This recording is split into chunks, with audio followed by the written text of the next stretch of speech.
Hello and welcome to beating Diablo 2 with only gamble gear.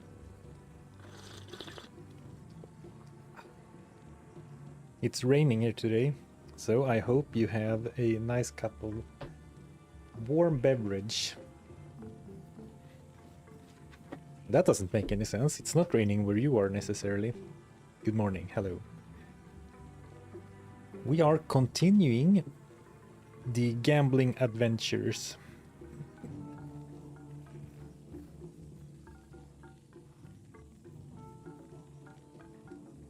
So let's do a quick gear check.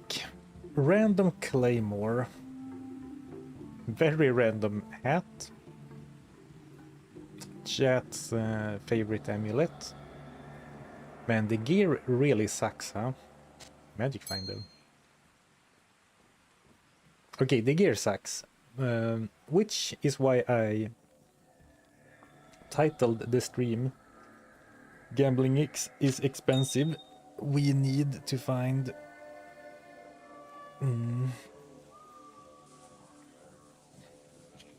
we need to get a reliable source of income. And Act 3 has some potential. I think we are just started. Oh, actually, we already... Yeah, we got the eye. Okay, so we are over in the Flare Jungle. Perfect. So the goal is, of course, progress.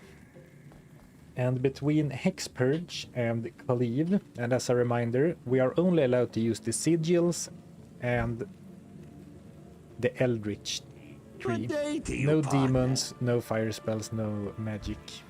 Like magic. What do you call this? Like magic spells? That is so nondescript. But only sigils, nothing else in the chaos, nothing in the demon tree, and then the eldritch tree. So we stay gear dependent. But still, Hexpurge and Cleave has been a great combo so far. So I think we should be able to do well in Act 3. But we did definitely notice that our gear independency is weakening lately. Thank you, Thiago, for 4 months. Hey, Sarf. Bit late to the party, but congrats on the 100k, well deserved. I'm happy to be here since the last year or so. Thank you. I appreciate it.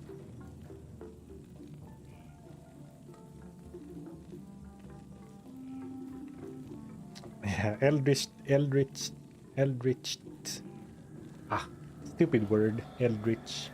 Maybe that's why I don't love the Lovecraftian type of horror fantasy, because Eldritch is hard for me to pronounce.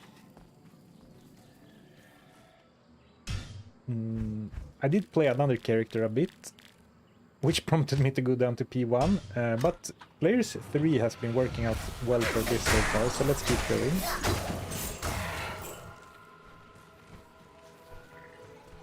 Did you get a trophy? Oh yeah, I did. Hold on, I haven't shown that on stream, I think.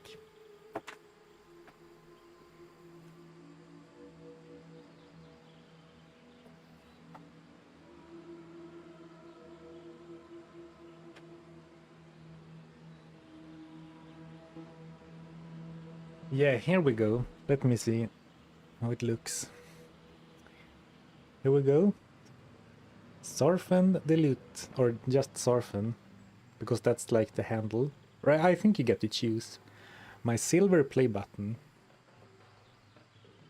You can watch this stream through the reflection if you want. Yeah, I did get this one. Very cool. I'm gonna hang it on the wall somewhere as a reminder. That was fun. It's really nice of them that they do that. It feels like a diploma. Or a job well done.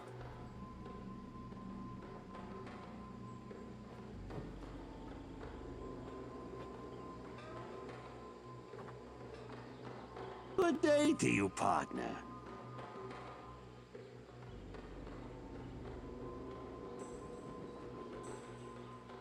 But it's currently still sitting in the box.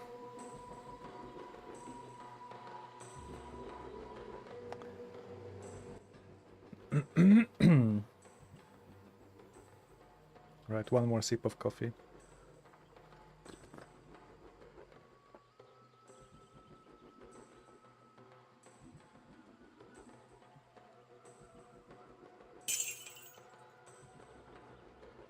Thank you, Mr. Selonator, for becoming a member on YouTube. And thank you, Jester Bobbity, for the super chat. Congrats. Thank you.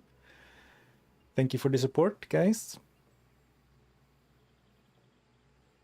If Gheed was smart, he would give you a gold find item so that so that he would make more gold.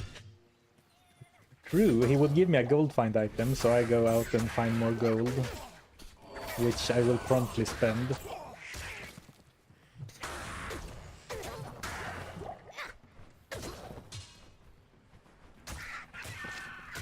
Okay, so I need to recalibrate my brain. Well, this didn't have any skills, but I should... I need to remember what we're doing here. Like gold maxing.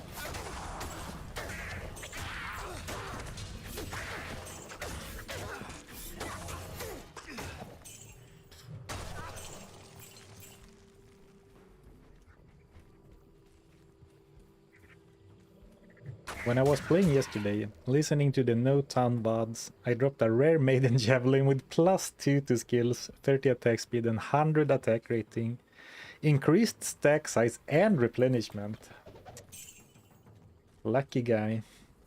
Those would have been crazy, of course, for my No Town on Amazon.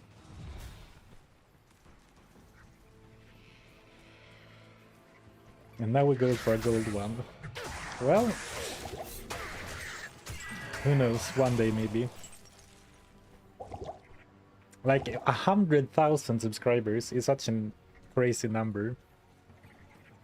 A million is barely, you know, comprehensible.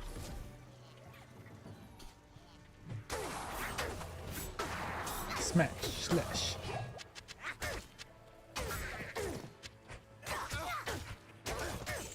Cleave, man. I wish they would have made us a rune word with cleave as an O skill. Imagine how nice this would have been on all melee characters, I guess.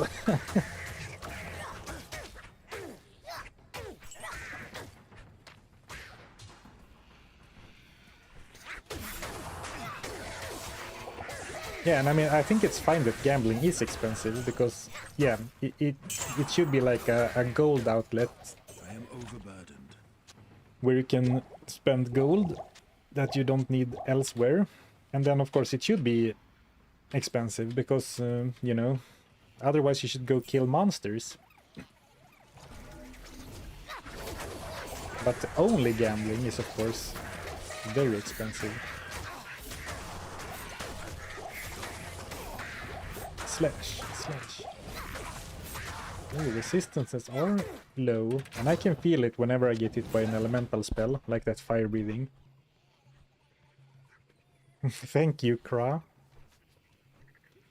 A little coin for when you have to buy a new shirt. Thank you, thank you. I have a little stack of shirts that I rotate through.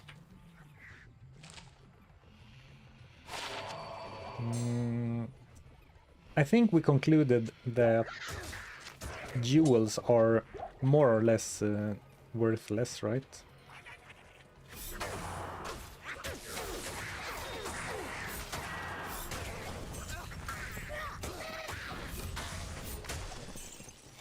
I can't carry anymore.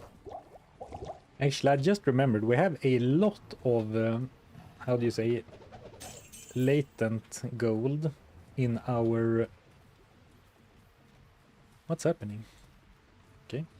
We have some stuff in our chest that sells for more than the act sell cap, which is why we haven't sold it yet.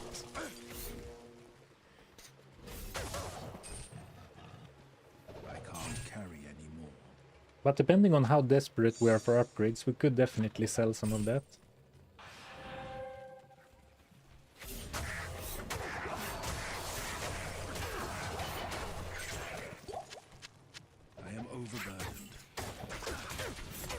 Oh, perfect. I think this is the right place.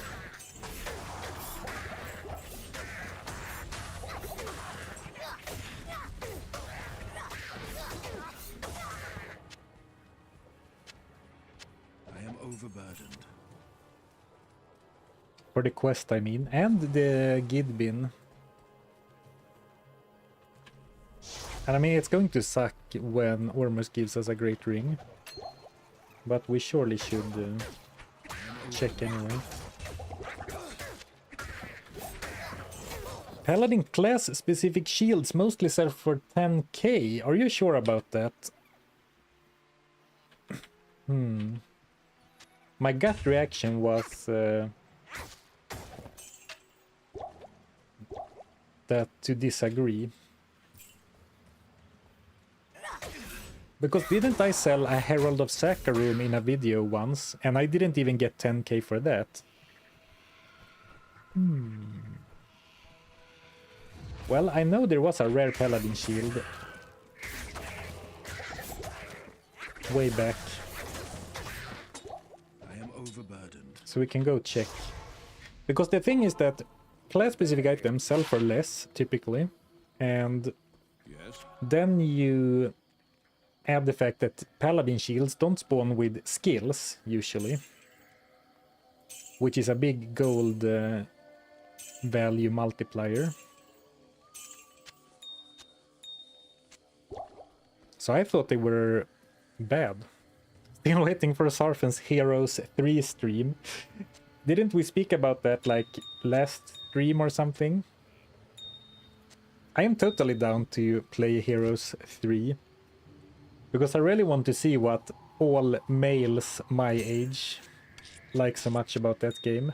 Anecdotal observation, of course. But it feels really popular with my people. But I've never played it.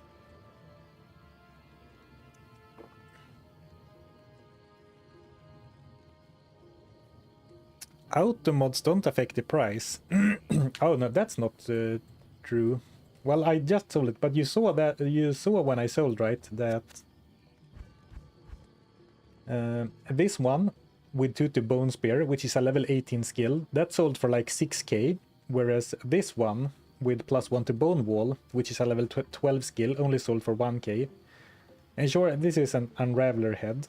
And this is a zombie head, but it is because of the auto mods or staff mods.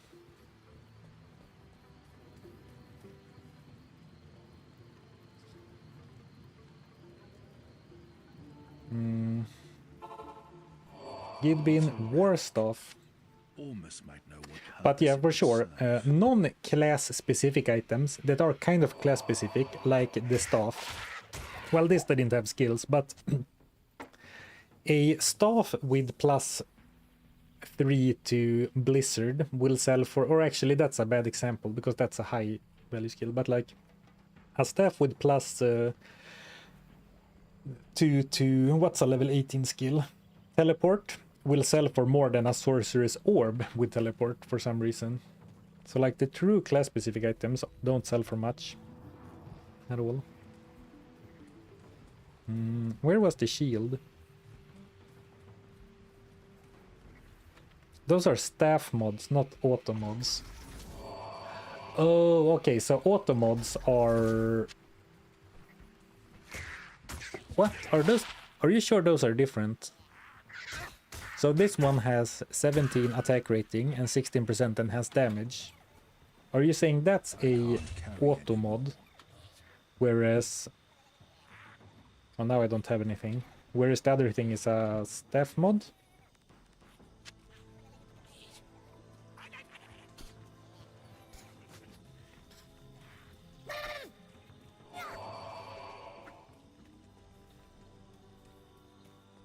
The campaigns are super long though. Oh.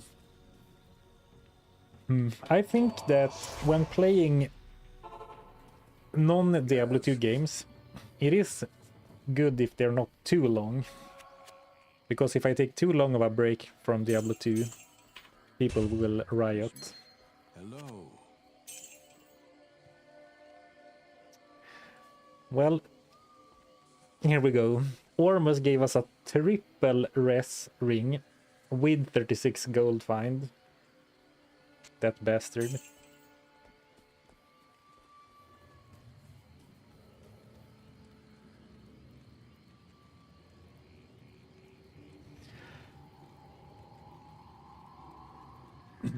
Automods always appear on an item.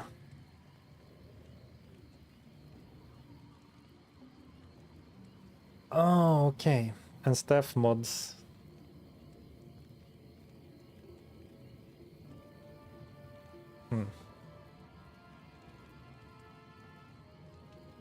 Okay, I can believe that because my anecdotal observation.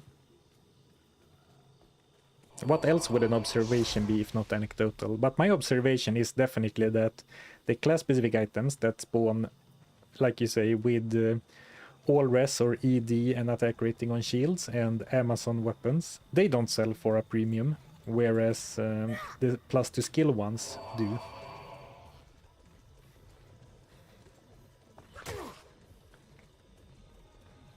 So only when you can't use the gear almost gives you a good reward, exactly.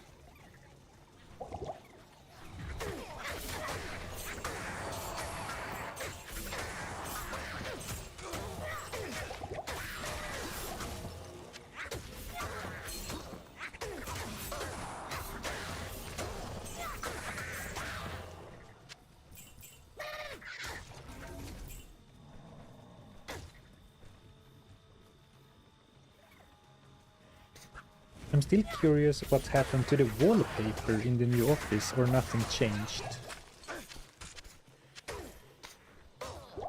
I don't remember what we discussed about the wallpaper. I'm using a green screen since moving into this office.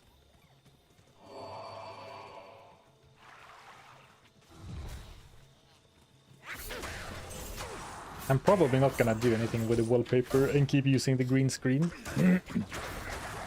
I like being a floating torso in the ether.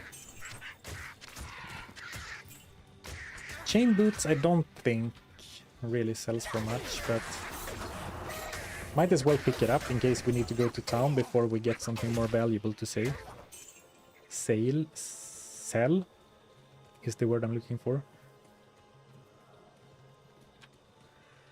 Green screen wallpaper. Somehow it seemed easier to buy a green screen than paint the wall like saturated green. Ooh, I have a sigil lethargy now. And those of you who were here on Wednesday might remember how we completely owned the real. Thanks to Sigil Lethargy.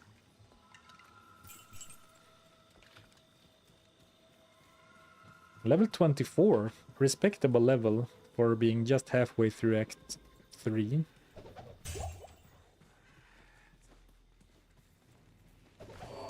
So we're gonna look for the waypoint, but one gold idea I had was to go to players 8 or player 7 and then open all the poppables and the super chests. And I think that's gonna be better for us in normal compared to the other option, which is to farm the council. But I want to find the waypoint and then go do the player dungeon first.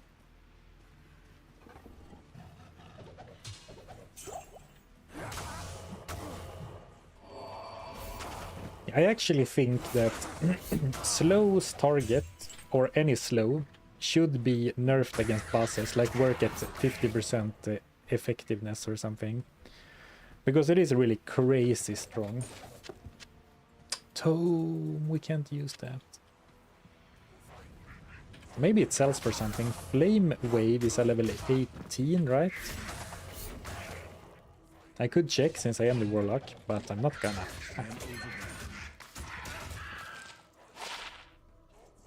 Poison damage, huh?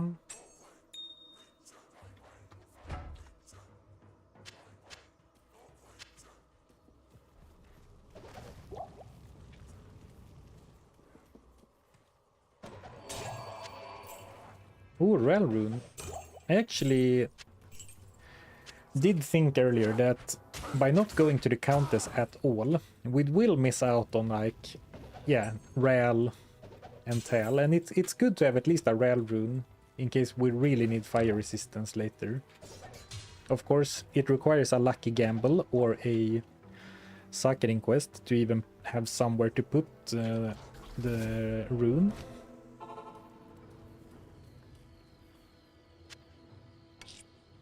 But I'm sure we'll find a use for it. I'm sure we'll be able to put that to good use, as Emilio would say. Yeah, summon Necro with the Decrepifying Clay Golem. Yeah. Or like Kelpie Snare on its own. That's also really nice. Ooh, well, we're not hardcore, so... And actually, I need stash space. Or sorry, inventory space, right? That is very valuable when I'm so gold hungry, or what to say. Greedy, I guess is the word. Hi Mr. Loot Goblin in chat. How nice to spot you on this platform too. Been following you on YouTube. Quickly became my favorite D2R content creator. Keep up the good work. Thank you. Glad you enjoy the stuff.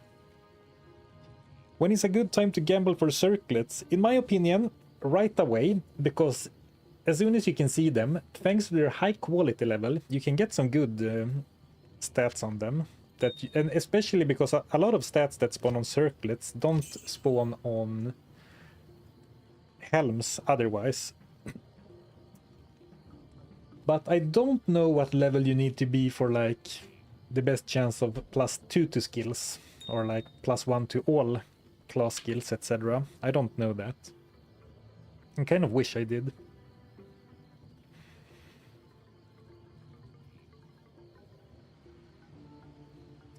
Oh, you know what's funny? I actually didn't like get that Cleave has a Hex Purge bonus. Do we want Eldritch Blast? Is it good? Psychic Ward is nice.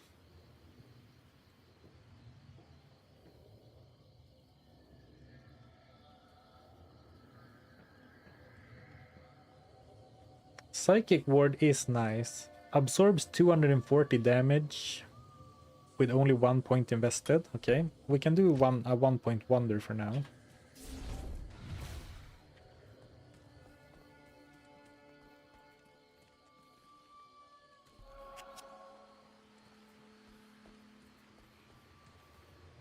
Okay, let's head into the dungeon, and then we'll do some gold farming so we can get some gambling going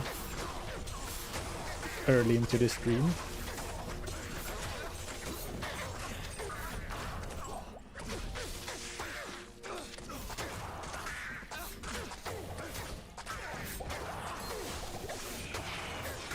And I think we should gamble for gloves, boots, and or belts for resistances and potentially gold find. But also, it wouldn't hurt getting a better weapon.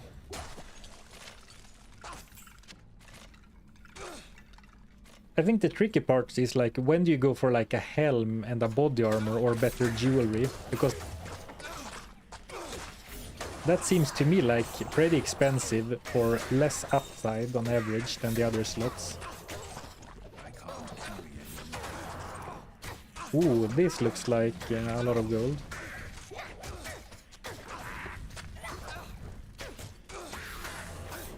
Golem Mastery I actually think is gonna be very little gold, because Golem Mastery is a not that high level of a skill.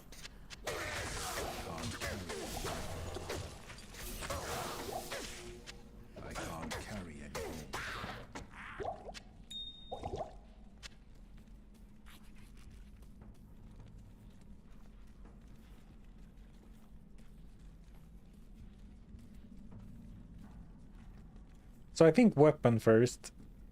Try to get at least a good rare or at least something with like general,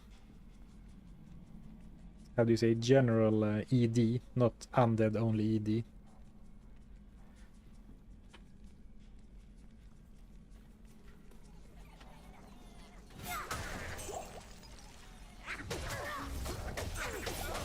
There's no audio. Well, I sure hope so.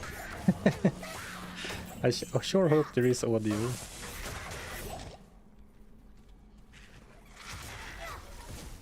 And remembering I have Blade Warp. Yeah, Magic Find does not affect gambling. You do, I mean, you find more, if you find more magic items, they sell for more gold, so you could gamble more. But I think this is kind of true in general, but I think focusing on being stronger and killing faster is gonna be better for us to make gold faster. I mean, I will pick up gold find items because it's on theme and it helps, but I'm not, like, I don't think it's gonna be worth sacrificing damage or survivability necessarily for gold find. Because I think you, by far, unless you're like a very specialized character, I think you make more gold by like finding random metal body armors and skill staves and stuff and then selling those.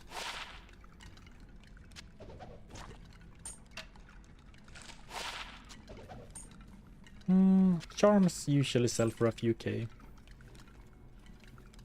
Oh, I should go up here, shouldn't I? Yeah, looks like it.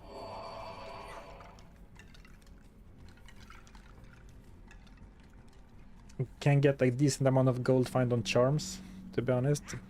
That's true. And charms don't really take away from those other stats I mentioned a lot of the time. Well, it depends on your charm luck, of course. But it would be cool to find like a 40% gold find charm on this character.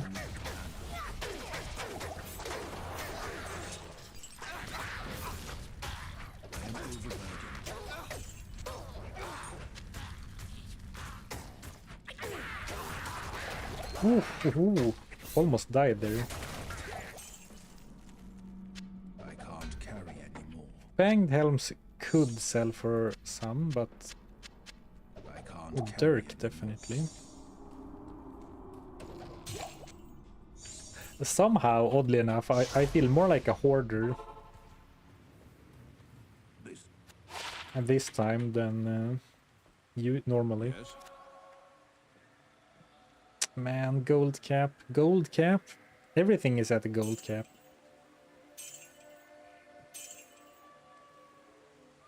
$27 light res.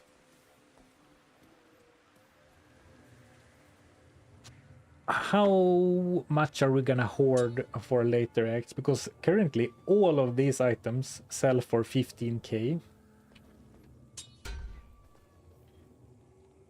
And the problem is that I think there is a decent chance that they will sell for 20k in the next act as well. So like, how much are we willing to hold in the cube for the future?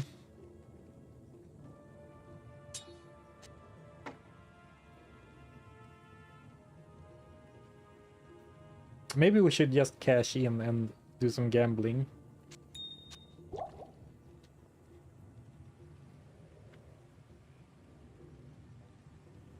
A gold cap in this economy.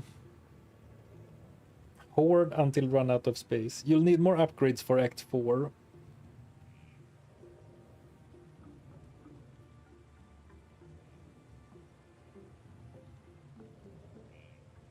Always sell at the next act if capped. But the opportunity cost, we could cash this in right now and gamble a sick sword. Actually, let me run to... I was gonna say, let's farm 100k before we gamble, but we're already at 100. So I'm gonna go to this guy real quick and see... Oh, I have 10 stat points. Because there is a sword, yeah, this one, a bastard sword. It's slower. Oh, this would have been nice, by the way, brutal bastard sword. But it's slower, but a fair bit more base damage. Oh, this is also normal attack speed. What's the downside with bastard swords then? Do they have a really short range, perhaps?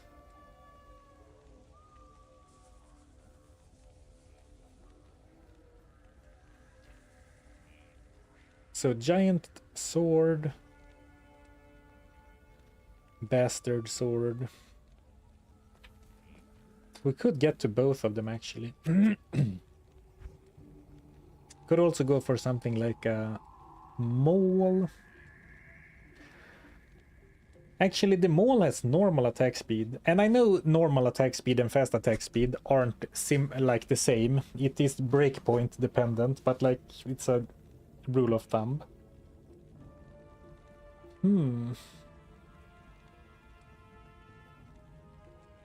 Great axe has fast attack speed on the warlock, 9 to 30.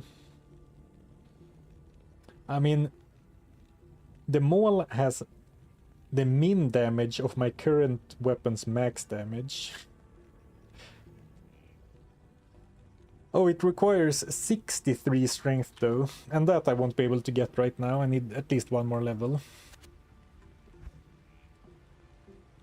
I mean, a poleaxe, normal attack speed. I think poleaxe is a good pick.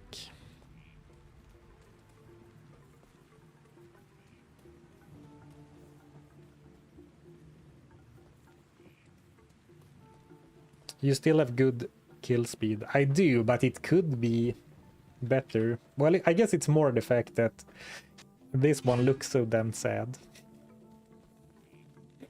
Greetings. Does quest vendor price reduction work on gambling? Ooh, good point. I don't know. I don't think so, but I don't know.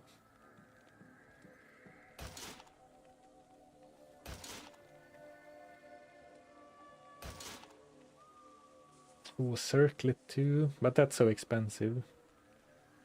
Well, it's only gonna get more expensive. So, bastard sword. Another claymore. What's the other one? Fine, like a great sword? Giant sword? Or poleaxe? Pike is a bit too slow for me.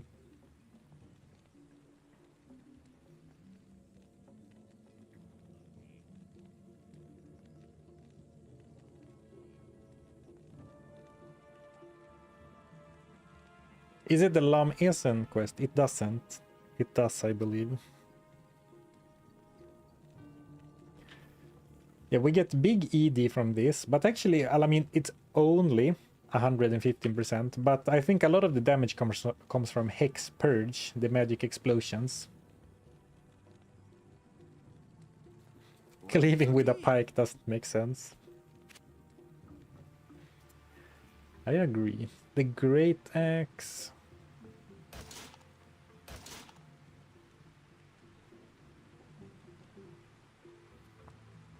Oh yeah, the purge probably adds a lot of damage. Okay. Type a weapon type that I've talked about that's not the maul. And the first one I read I will go for. I can't make up my mind. So like Claymore Bastard Sword, Great Sword, Great Axe, Pole Axe. Giant Sword. Afonso. I will go for the Giant Sword. And if you're still typing, you're too late.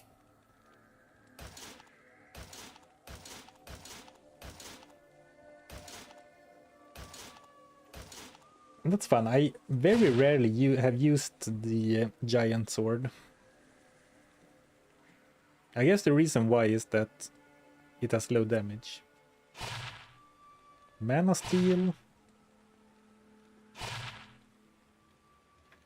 ED and lifesteal. I would like to get at least a slightly bigger ED number. Or a rare. I'll take a rare. Very low roll so far. Come on. 30 enhanced damage. Similar damage numbers to what we already have, but it's faster. But can't we get one rare? Come on, game.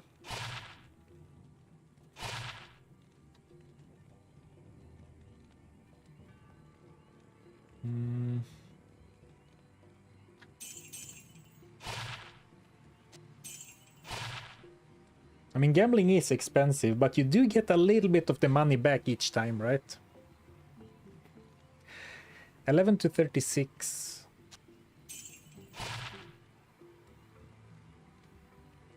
Oh man, after each kill. I'm gonna end up spending all the gold on the freaking giant swords without seeing a single rare, aren't I? Fine, giant sword, ED and attack rating. We're going for that. And then we're gonna go for...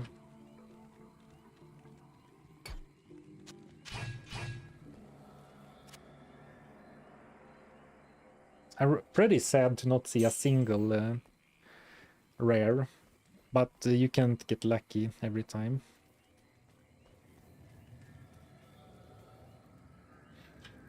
I do have 5 points here, which helps with the requirements, 10% right now. And now I think we're gonna do some players 7 LK for gold.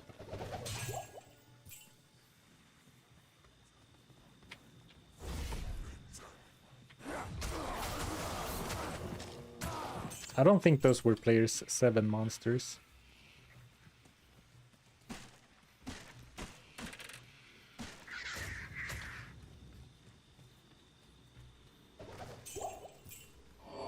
Oh, I should have checked if gambling is cheaper. I kind of assumed it wasn't, but I should have looked.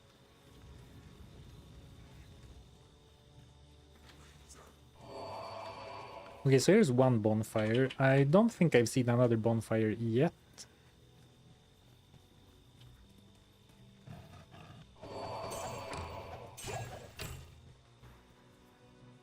You want?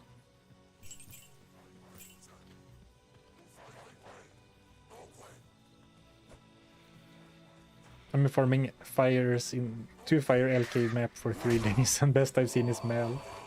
It is tough. Rune farming in lower crossed is really a game of patience. Because unless you get the high rune or a really good charm, I guess, you're really not getting anything. Look at that, this is players 7. And yeah, I can definitely notice the faster attack speed of the faster sword.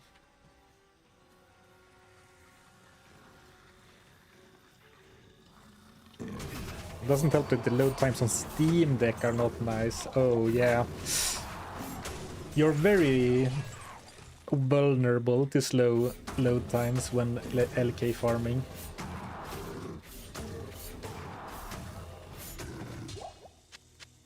When I started making videos, I used a laptop, and I can definitely tell a big difference in load times compared to my current PC.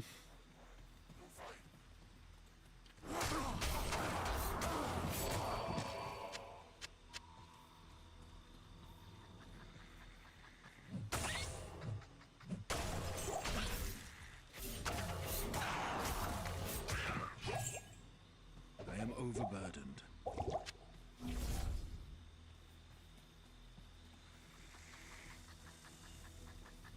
Yeah, what I think what we're gonna do right now, we're using cleave, but there are several builds in the Eldritch tree, so I think we're gonna try to respec So we can try... Maybe even I would like to try a bow-centric mirrored blades character. And then, of course, we could also try Echoing Strike. It depends on how easy or hard it goes, maybe.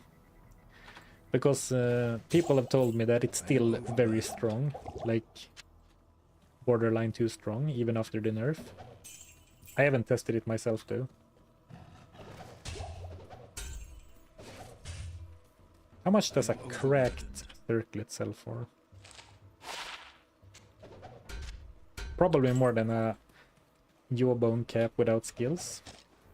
So it looks like I only have one bonfire.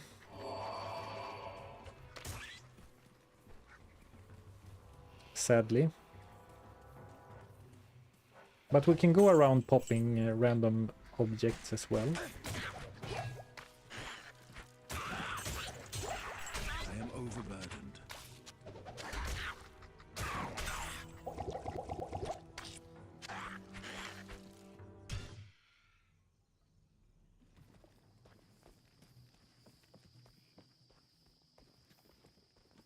I would have ID'd that blue giant sword to see how it rolled compared to all the gambled ones.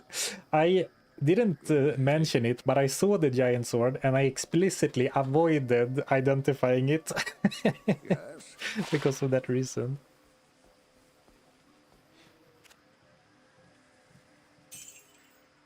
So one...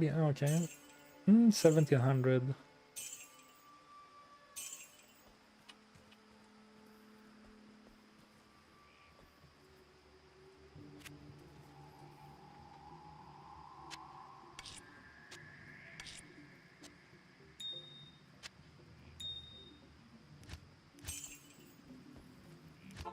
Let's go for another 100k and one more gamble sesh in Act 3. And then we can like do another in Act 4 and go on like that. So like spread out the gambling a bit. Because I think it's safe to say that we don't really need gear upgrades right now. But I think it'll be more fun if we spread it out. So we don't go too long without some gambling dopamine. You can roll once with shift gems. Yes, and I did that a little bit last time, but I think most of them ended up selling for the cap. And chat doesn't want me to waste gold by selling things at the gold cap. So like, I think half or even more of the staffs, staves and wands we have in the stash right now are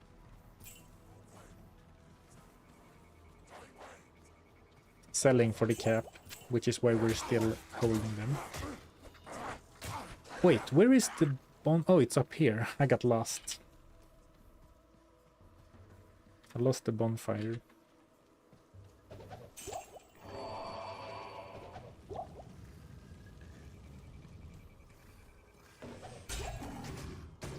Another giant sword. Long staff, nice. Chainmail. Yeah, I think we don't even need to test. I am confident that high player setting lower cost is a better gold making method than Ravenclaw in normal with this character, not in general. Skeletal crude with skeletal mage. I don't think that's gonna be worth much.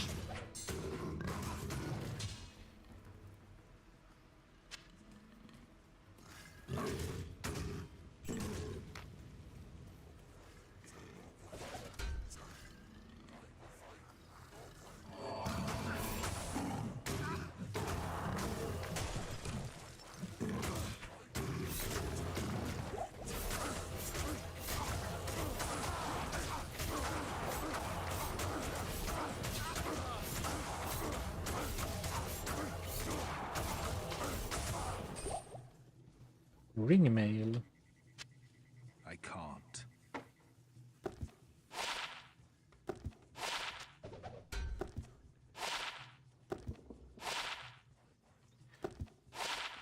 And keep in mind, you can only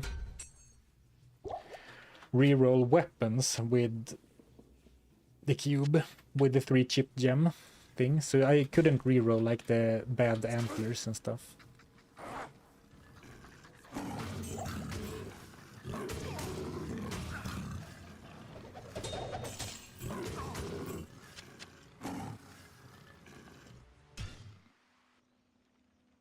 Average Diablo experience, I can't carry anymore. I know. I hate being full in inventory, and still I think it's an important part of the game. I don't like games that have the list menu. I think inventory Tetris is a core part of the Diablo experience. I don't like games that have the list, like I think Skyrim does it that way. I've never played Skyrim, by the way, but I think Skyrim has it like that. So you have like an equip load that's just a number, and then there's just a list. I think the Tetris is a core part of the RPG experience. Max price, ooh, 1.2k only. Thank you, Eknolis, for 2 months. Greetings, Arfin in chat. Happy Friday. Happy Friday to you as well. No, I never played Skyrim. I only played...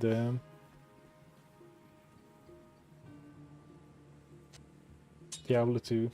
That's not true.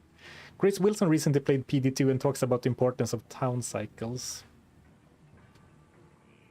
Chris Wilson has a lot of good ideas. I haven't seen that video in particular, but whenever I watch a Chris Wilson video, I find myself agreeing with what he says a lot. Which makes sense. He's a game like designer, game developer that has spent his life making games that I enjoy.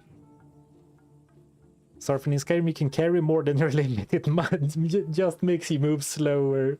Imagine if I did it. If they did it like this in Diablo 2, I would be walking everywhere all the time. You didn't play Skyrim? Sounds like an option for a future stream. Yeah, maybe. Who knows?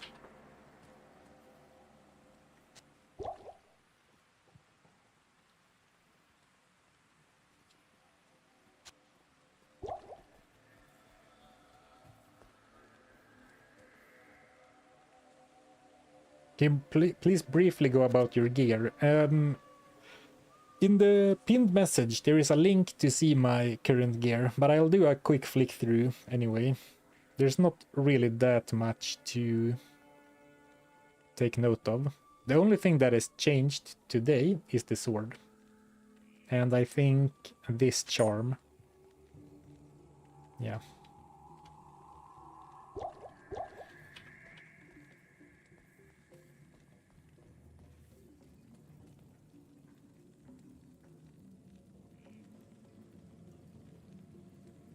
The non-rectangle item systems tickles me even more. The non-rectangle. Oh, what kind of game does it that way?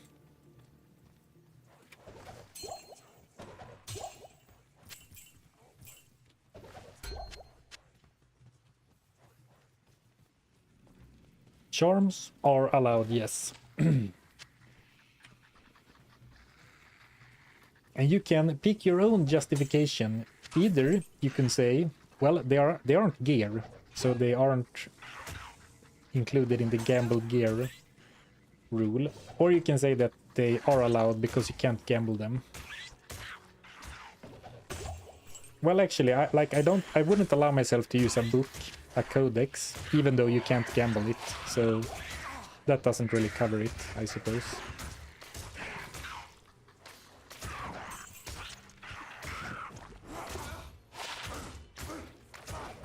25 fire resist. I was just complaining about my low resistances before. 25.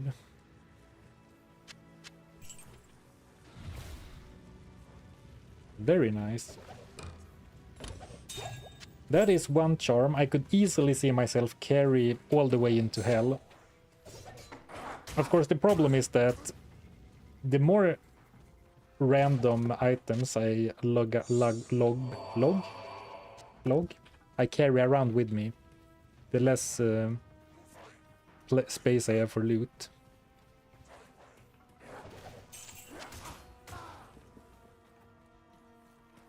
Is it worth saving bad rings for re-rolling?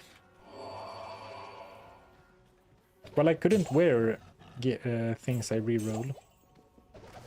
Or do you mean to, like, cube 3 of them together hoping for a more expensive one? I have no idea how the math works out on that. I mean, you can certainly get rings that are quite valuable, but I think the average ring rarely sells for more than a couple thousand at most. Can you use runes for anything? I can put runes into a gambled item as a socket filler.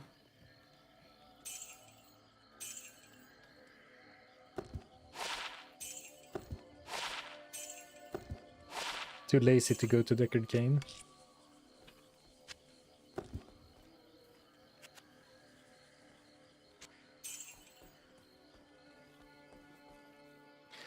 No, there is no way to make rune words in this challenge because you need a gray non-magic socketed item, right, to make a rune word, and you can't get those from gambling.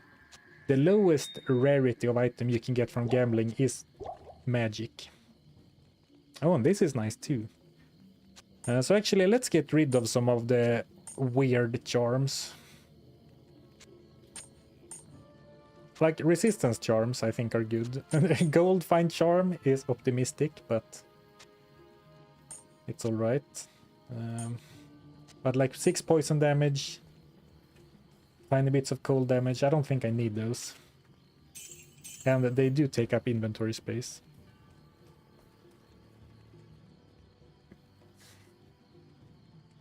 Sarvin, is cubing rings to amulets also considered gambling? Same with all cubed crafting. No, think about it like this. If it doesn't come from the gamble window, it's not allowed, except consumables, charms, which are not gear, and, you know, stuff you like a socket filler. Or the tomes, I suppose. But like gambling is, the rule is very literal. Like, don't overthink it. Is it gambled from a gamble vendor? Yes or no?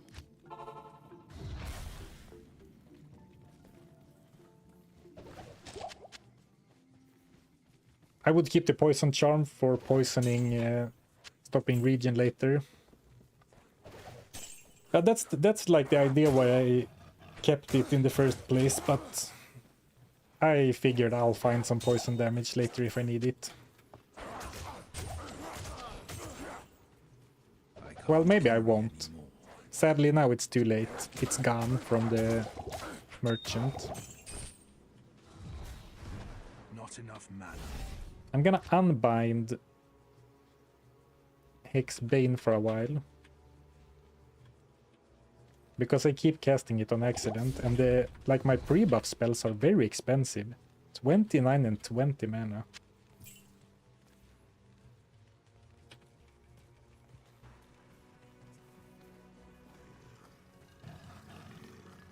You're playing offline solo and not Reign of the Warlock, right? Well, I am playing solo offline, but I am certainly playing Reign of the Warlock. I'm actually playing as the Warlock.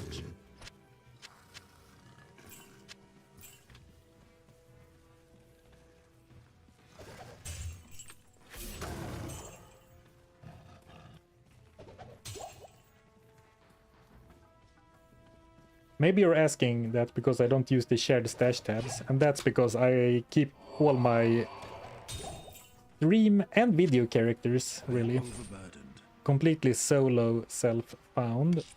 So I don't want to mix their loot with loot from other characters. And yes, I should clear out my stashes between runs, but who has time for that?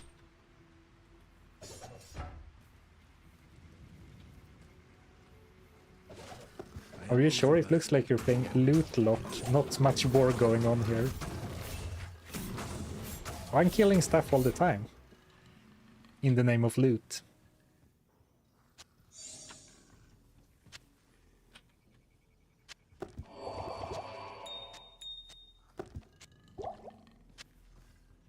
stamina potion. I'm carrying around a bit too much stuff, like, it might be good later. I am overburdened.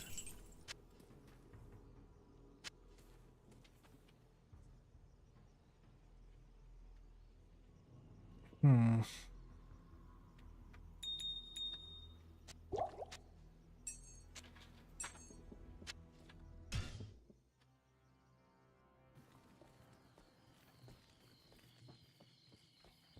Yeah, I know you've suggested that I should use save files, but that sounds like a great way to mess something up.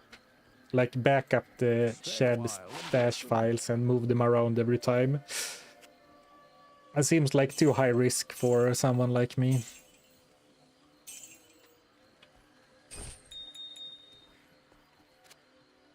I'm sure it's a good idea, but for me.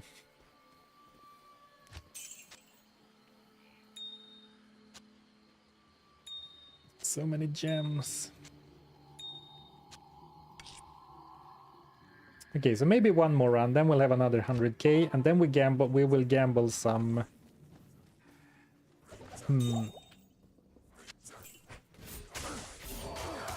What I planned to do was to gamble some gloves and boots. Maybe a belt. I'm very close to leveling up, and one more level up should allow me to get a plated belt for more potion slots. That sounds good, actually.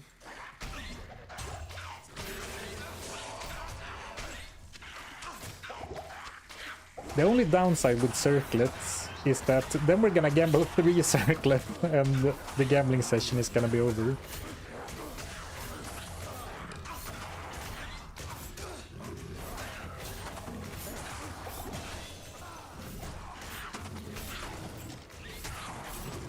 I guess going for circlets is like sitting down at the high rollers table.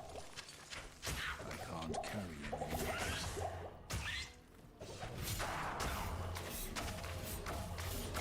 High stakes, but if you win, you get rewarded plenty. Quality over quantity, but I think I might want quantity right now.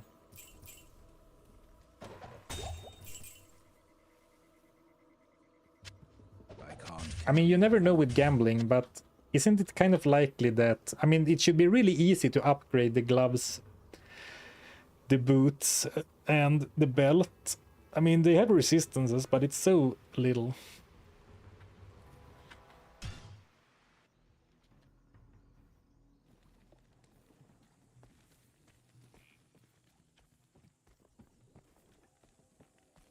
Hello.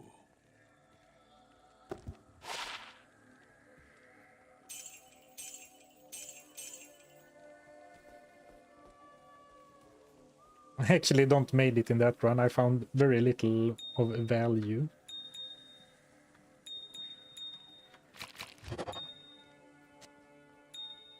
Strangely, I think I might stop picking up any gem above chipped, because what am I gonna use the normal ruby for? At least the chipped gems I can use for re-rolling to make more gold.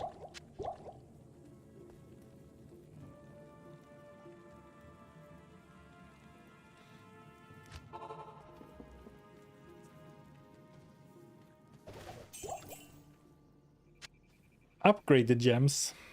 No. I'm gonna make much more money by re-rolling magic wands for +2 skills than upgrading them and selling them. Maybe you meant upgrade them and use them, but what for?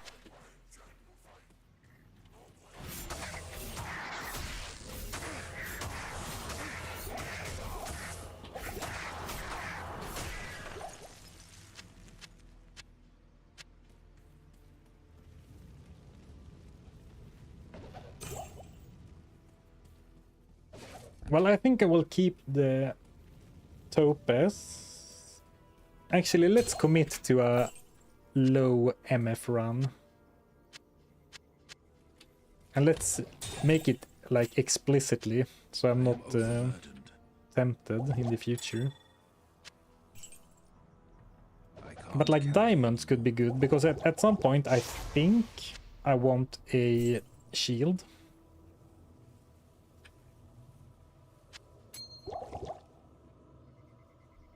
What's the least useless item I can pick up here?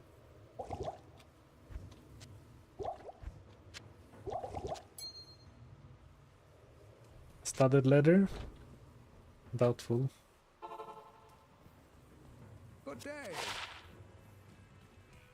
Greetings. That's actually almost 5k, Amulet of the Apprentice. I would have loved to wear that.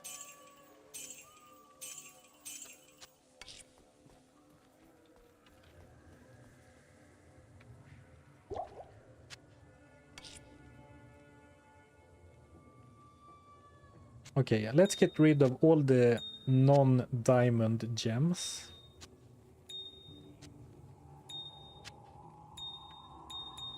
Above chipped.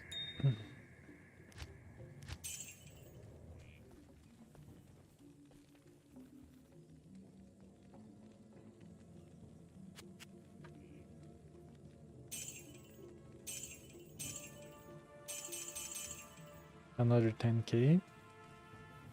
Alright, so what are we getting?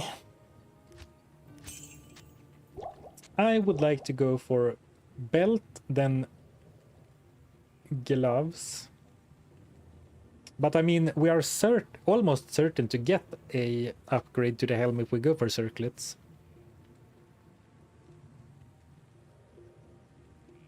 Type circlet or belt, I guess. Go belt. Circlet, belt, circlet, circlet. Shiny new maul. I do have the stats for a maul, but I don't lack damage. Circlet first. Shield. Belt, circlet, belt. Circlet, then belt, circlet, circlet. It seems kind of split, but a little bit in favor of circlet. So Good day. I'm gonna split the difference. Let's gamble 2 circlets, that is like half the gold, and then belts. And I do have 60 strength now.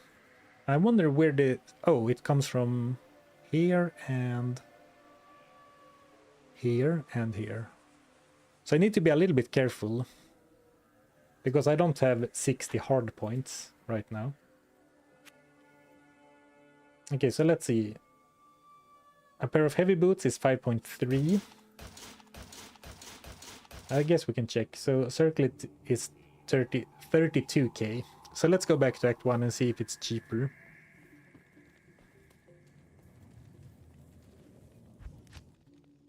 I don't think so, but might as well learn something today. Good to see you again. Ooh, terribly cold coffee. 5.3.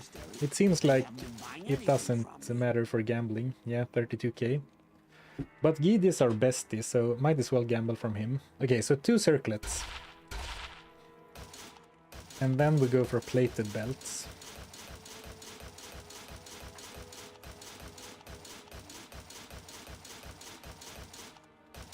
Oh, I was just gonna say, am I really too low level for plated belts? Okay, let's see. Need edge bow for lower price. But I can't get an edge bow. It's impossible for me to get an edge bow under these rules.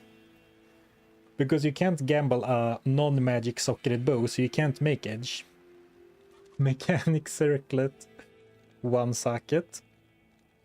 Elemental skills, druid only. Well, you can see the potential. You can see the potential. A rare. Faster hit recovery, fire resist, frost nova on hit. I like that one. And of course the potion slots.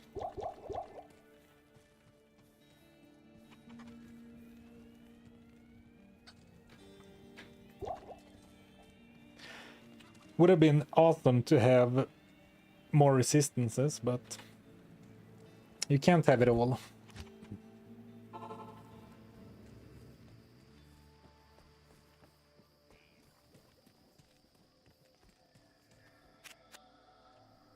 Gamble, shield plus socket quest in Act 5 plus diamond. Yeah, but Act 5 is far away. We'll have more gold by then. And also, you can no longer use a two-hander with a shield. Only two-handers and a book with this guy. So I think that by the time we start wanting to use a shield, we're gonna have to go for a one-hander instead. Oh, this sold for 5.2k, so barely over the limit. Oh, max, huh? Okay, so we still have a lot of gold, or a lot of gold, so we could basically do one more circlet, or like... So one circlet or 7, or actually 8 leather gloves.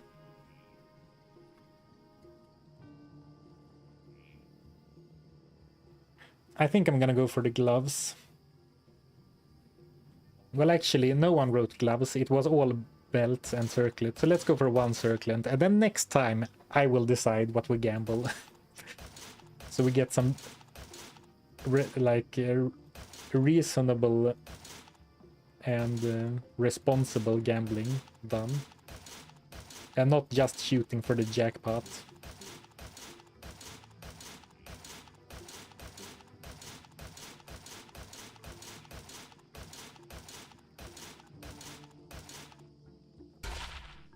Come on. Warlock skills, sockets, elemental damage. I mean, it is elemental damage. And surely 21 poison damage over 4 seconds is better than 2 life and 8 poison res. Actually, not sure, but let's equip it anyway. And don't call me Shirley. That's a bit sad. The change make sense, but it was cool. Yeah, I think it's stupidly strong. Even, I mean, I think they did it because having a two-hander together with a spirit shield was too strong in the end game. But even for me, like the guy who plays the campaign over and over, I said so in my Warlock video, but usually you have on your like attacking characters, you have to decide between, do I want good damage or decent damage with a two-hander, or do I want the safety of a shield? And that's an important decision to make. But the Warlock could have both, so I think it was fun, but it was like, it removed an important decision from the game. Decision from the game. Alright, let's keep on questing. You can't get daggers or books from gambling, sadly.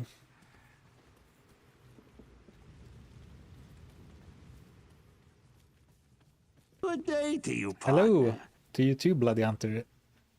10 months. Thank you so much for your ongoing support.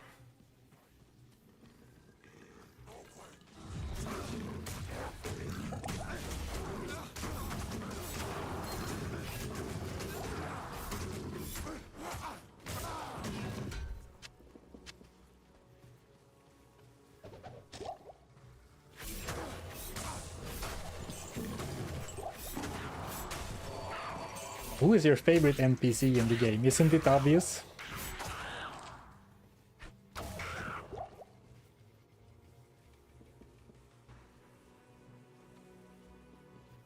It's Gheed.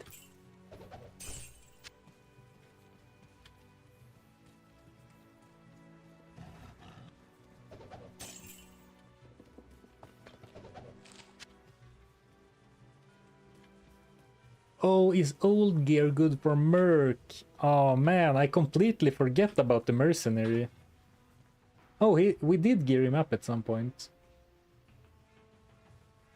Okay, well, not too big of a deal then. But yeah, I could surely have given one of the helms to the Merc.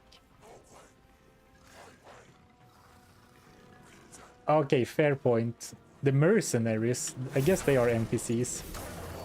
So I was thinking about people in town, but if we include the mercenaries, then it's a hard choice between Emilio and Emplisa. But I think it's gotta be Emilio. I didn't consider mercenaries when I read the question. But they are, of course, by definition, NPCs.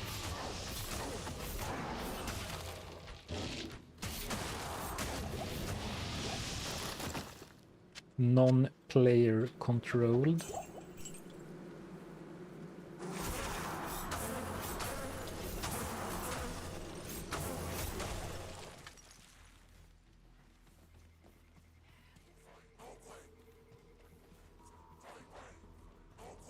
Okay, so the sewers, but I want to find the... What's it? The Forgotten Reliquary. Reliquary.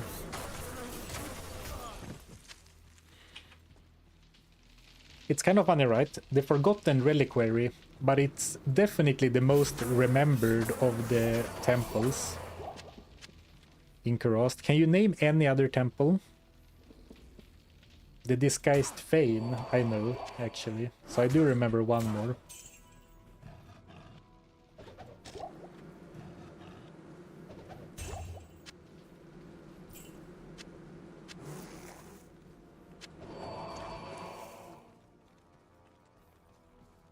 The one where the stairs always goes to the right.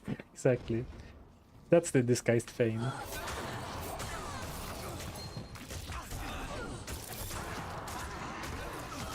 But this is the ruined temple, what? What am I talking about? What is the Forgotten Reliquary then? Embarrassing.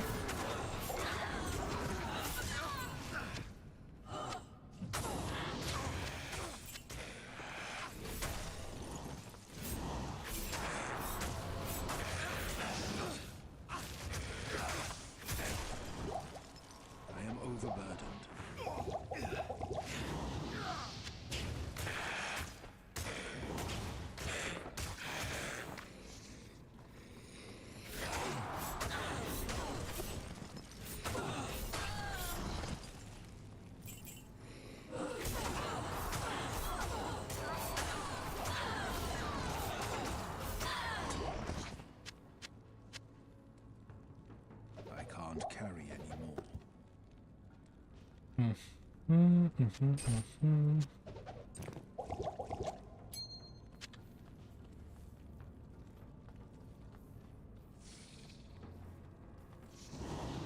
Forgotten Reliquary Key is a Path of Exile 1 item. I don't think that's what was on my mind.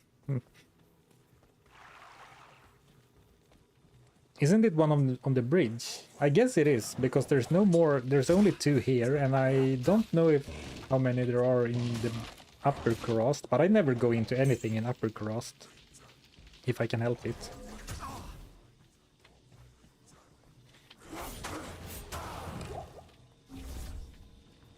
Not enough mana.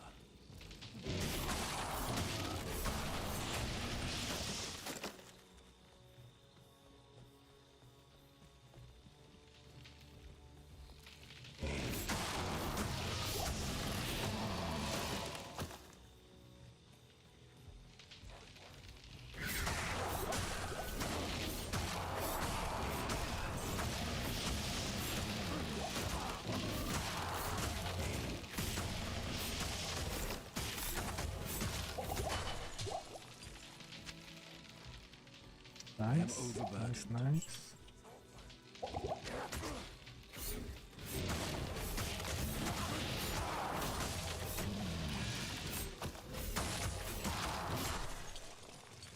Yeah, there are only super chests in Lower Kurast, I believe. And behind Mephisto. Actually, I don't know, there might be some more scattered around. But not in Lower Kurast.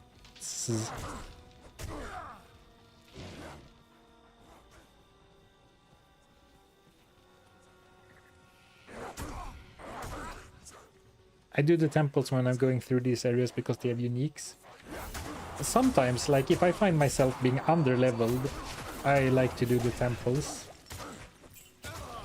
Because traveling, like, the High Council is often a bit too strong to, like, farm for me.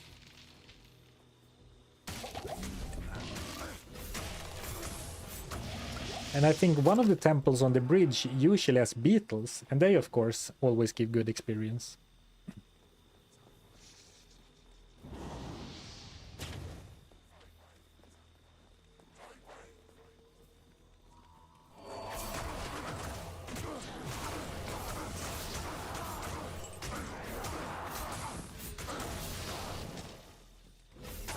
I actually think I'm gonna coward and go back to players 1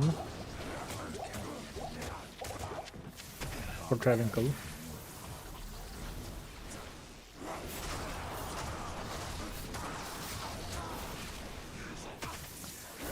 Ooh, something that will be very annoying later. Well, it depends on what kind of weapon we end up rocking. Green wand. It's gonna be very hard to get a respectable amount of... Or actually, what am I trying to say? It's gonna be hard to get cannot be frozen. So cold damage is gonna be a pain. But maybe it's fine if we end up getting high cold res and maybe trying to stick to very fast weapons, so we don't get so crippled by cold damage being slowed. A Cham rune in the helm? I guess it's technically not impossible to get...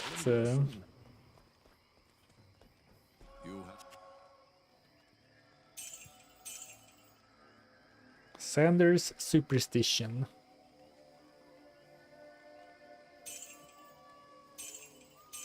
Sadly, forbidden fruit. Do you know that you can re-roll books? What? Are you sure?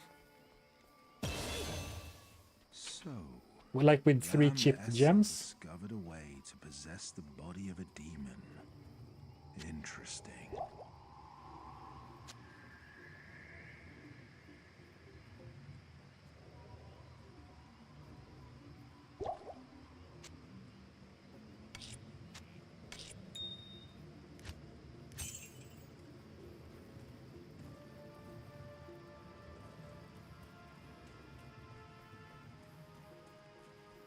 Can you gamble set items? Yes, you can gamble unique set items and uniques. I believe the chance is like 1 in 1,000 for set items. No, for uniques. And 1 in 500 for set items. Or is it 1 in 1,000 for uniques and 1 in 2,000 for... No. So it's 1 in 500 for set items and 1 in 1,000 for uniques, or it's 1 in 1,000 for set items and 1 in 2,000 for uniques. But they are extremely rare either way, but it is possible.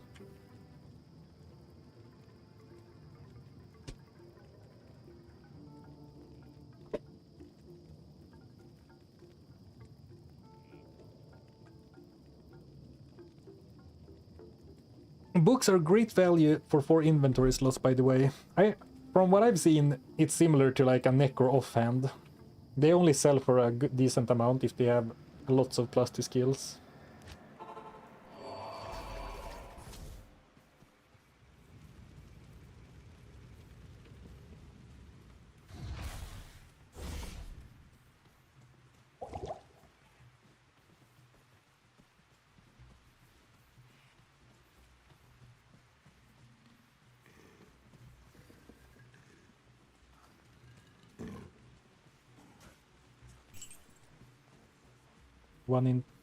Okay, so 1 in 1,000 for set, 1 in 2,000 for uniques. All right. Didn't you take Travincal Waypoint? I did, but I'm going for the sewers first. And I didn't get Bazaar or Upper Crust.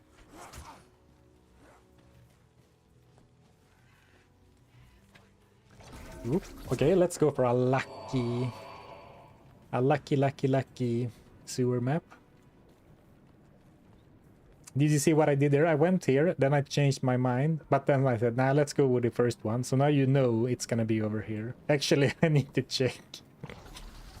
You should never second guess the direction you're going in, because then you're cursing yourself.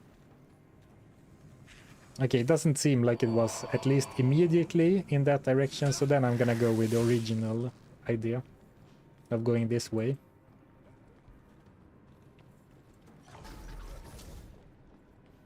Yeah, some faster run speed would be really nice. And it's no gold find, but it will help us farm gold faster in the future. By way of moving faster.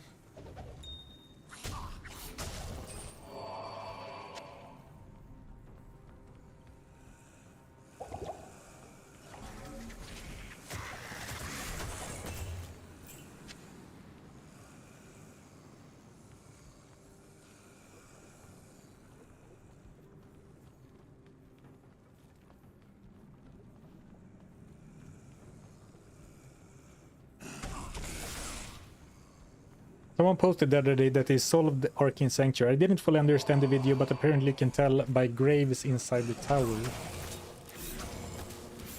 Yeah, I don't remember if it was Kano or a chat member who told me about it. I think it was Kano, but basically, as far as I understand it, you can actually tell which way to go in the Arcane Sanctuary, but it's not worth the effort, apparently.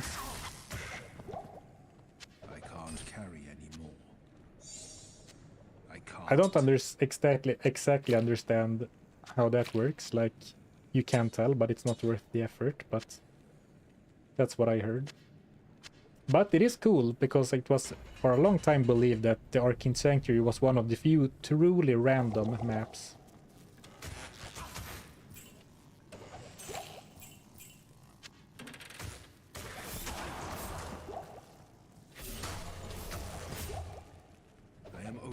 Ooh.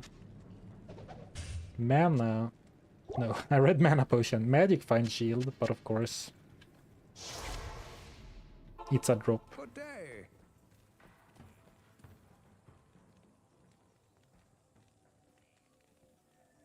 Oh, you basically have to solve your seed. If checking takes too much time, it evens out at a third or fourth way. Alright. Yes.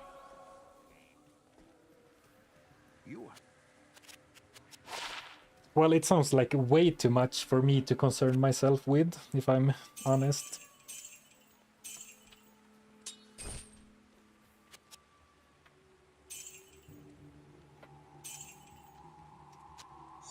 Alright, we have all of the quest items. Well, except the flail, of course.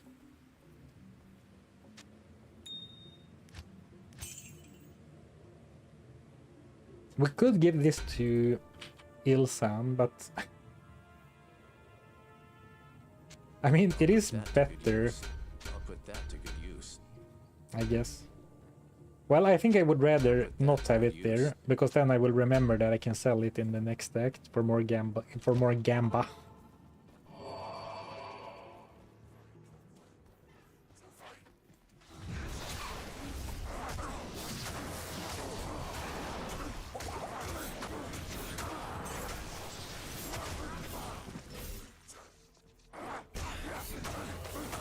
Tell him he's a druid.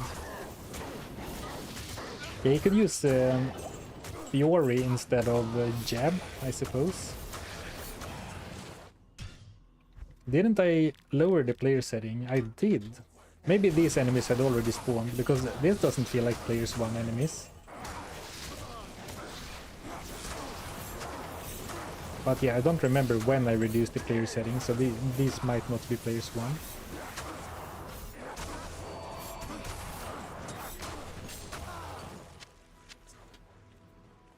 Ooh.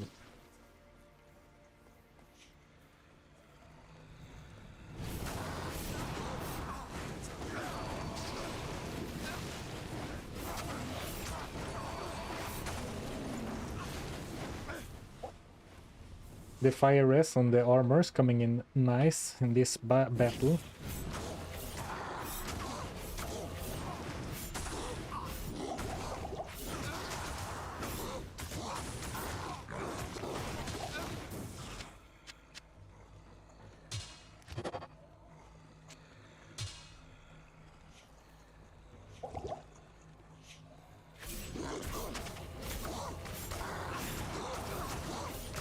Here we go. I think the first council boss was Stone Skin.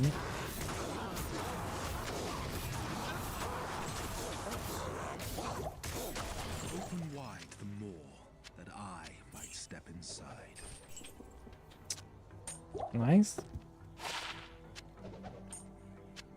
Actually, charms are pretty gold valuable.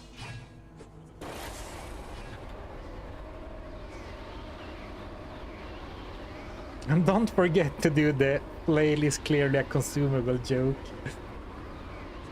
Oh man. You preempted me.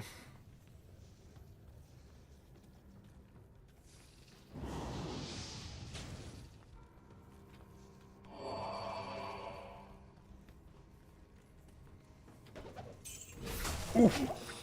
Okay, it's good. It's a good thing we're only normal, because my brain registered the pack of dolls in time, but my hands didn't react. So I did a big cleave on like 5 dolls. So that could have been bad. But yeah, in normal, they're not like one-shotting you. But that could be scary in later difficulties with the great AoE of cleave.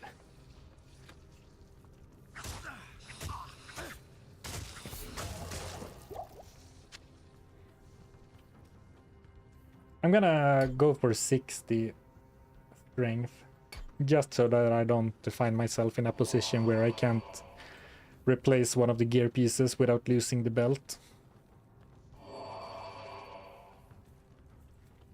Has this character died already? I don't think so.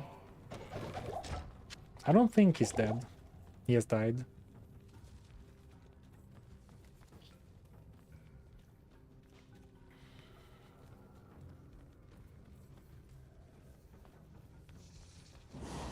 Well, now I see lots of comments about how I equipped Kalim's flail, so maybe I need to keep doing the consumable joke every time I equip it, because clearly some people haven't heard it.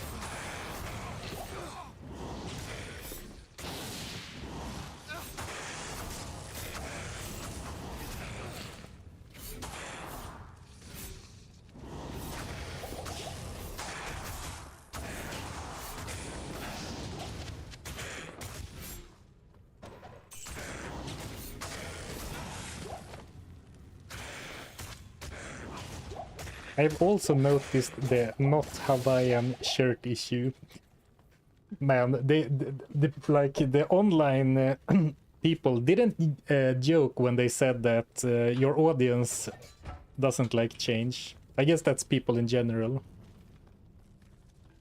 A slightly different shirt? What an outrage. What happened to the streamer I used to like?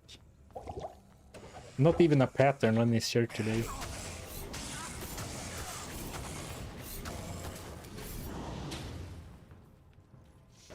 I don't think it's very likely that we will want to farm Mephisto, but we're going to look for the waypoint anyway, and we found it right away.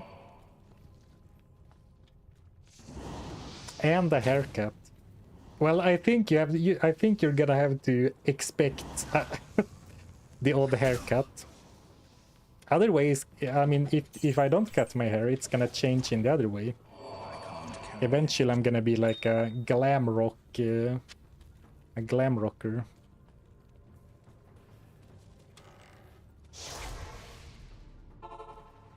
Hello. Greetings.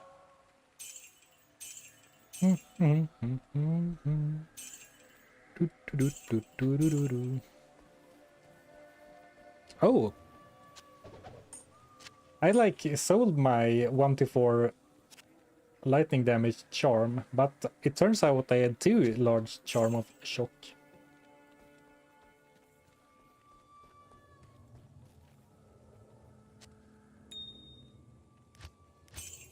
$80k. Another max gold wand. When we get to Act 4, I think I'm gonna sell everything, because the gold cap in Nightmare is 30k, so I will lose out on like 50% on every item if I sell the next act instead of in Nightmare. But I think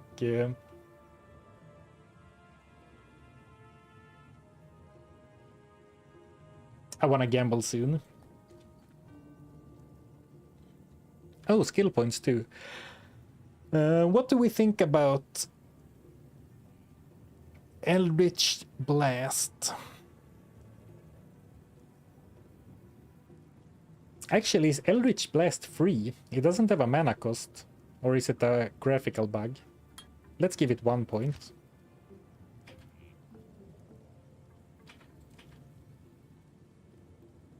Really, a free skill in this economy?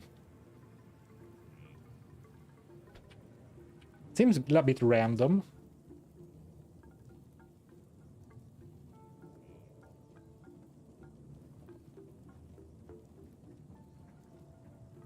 Oh, it says here 5. Okay, I was confused by the life steal, mana steal, and mana cost. I didn't see the mana cost separate from the mana steal. Okay, that's a really cheap then, at least compared to these two. Oh, interesting. It is an attack, I guess, so you can't use it in town.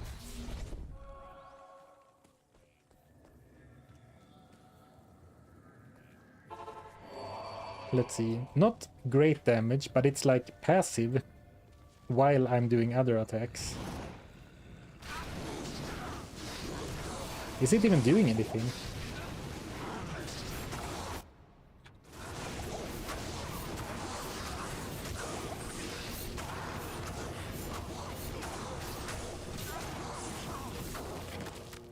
Maybe I don't understand how it works. I'm gonna do some reading for once. Blast hexes enemies with draining magical damage and refresh the duration of their active hex.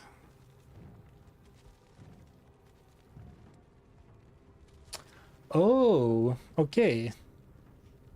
So it only works against hexed enemies. I had no idea.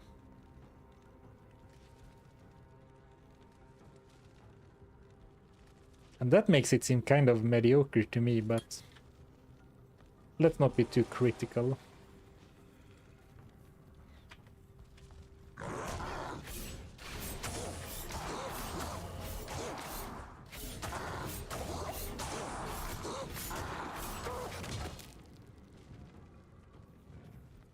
In that way, it seems like it would combo better with Hexbane, because Hex Purge consumes the Hex, right? Yeah, removed after one explosion. So it seems like it would combo better with Bane.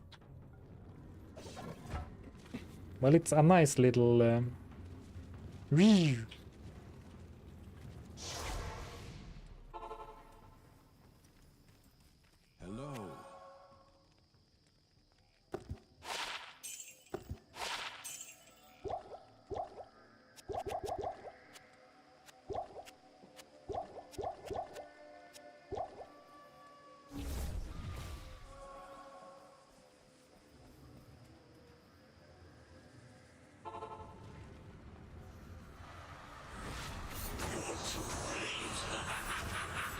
I don't think we need Ilson for this.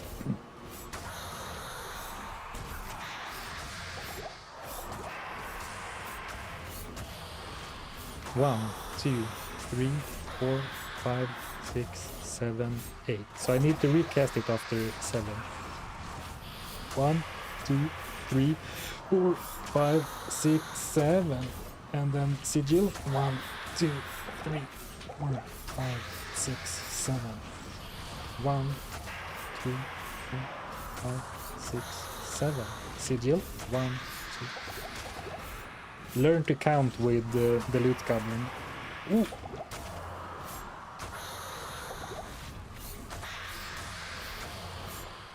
Five, 6, 7. Easy peasy. Ooh, it's been a while since I found a scepter. At least it feels like it.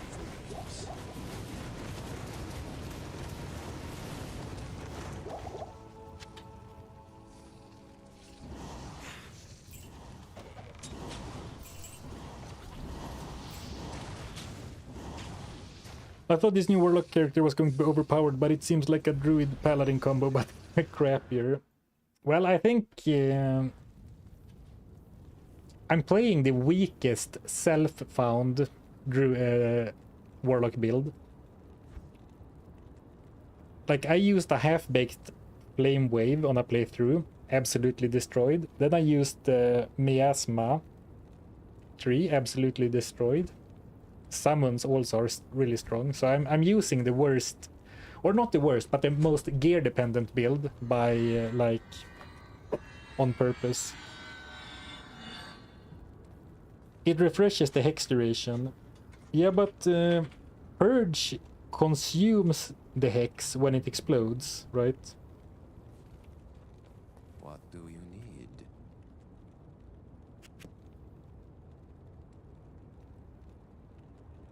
Warlock doesn't have a single bad build. Is that a challenge?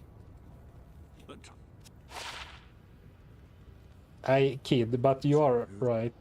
The Warlock has more viable builds than the other characters. Like, all of the builds are strong.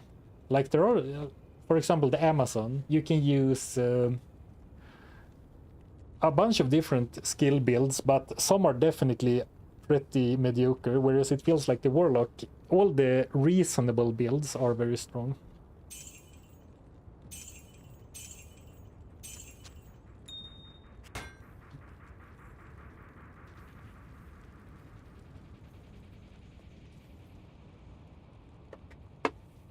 Okay, now we're gonna sell everything and gamble.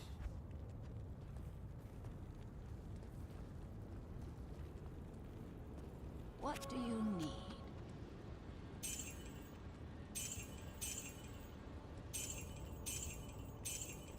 We're gonna be so rich. The cube has gear in it. I've been lied to.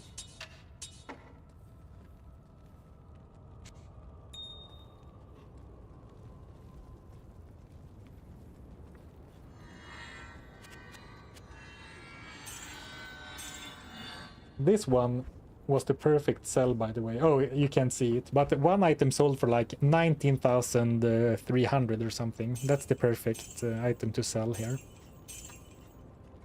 What? Over 300,000? I'm rich.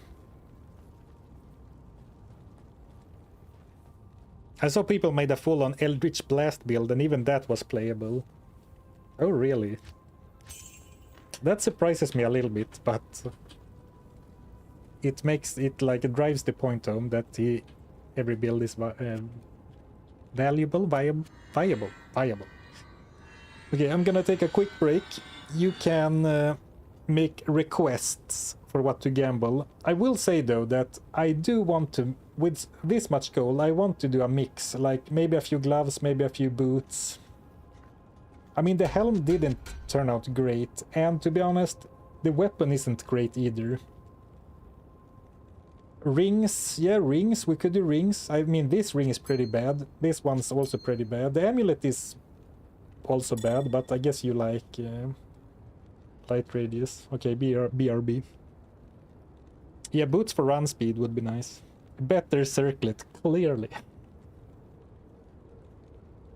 And by the way, if you're wondering what gear I should upgrade, you can go to the pinned comment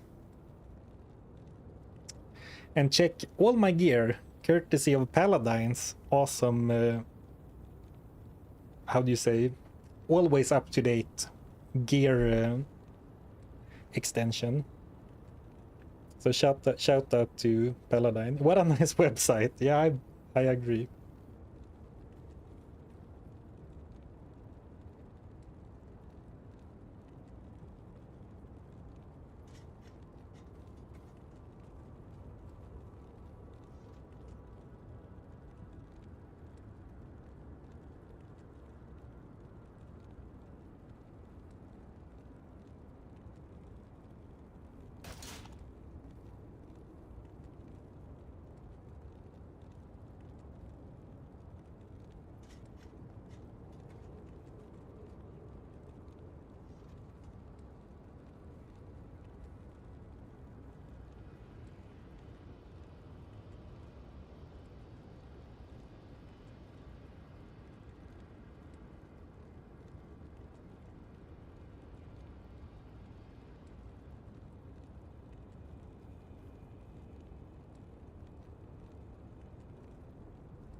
Oh, my finger slipped.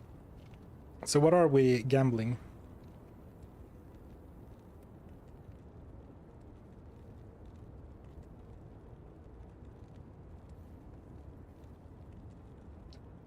$39 fire resist.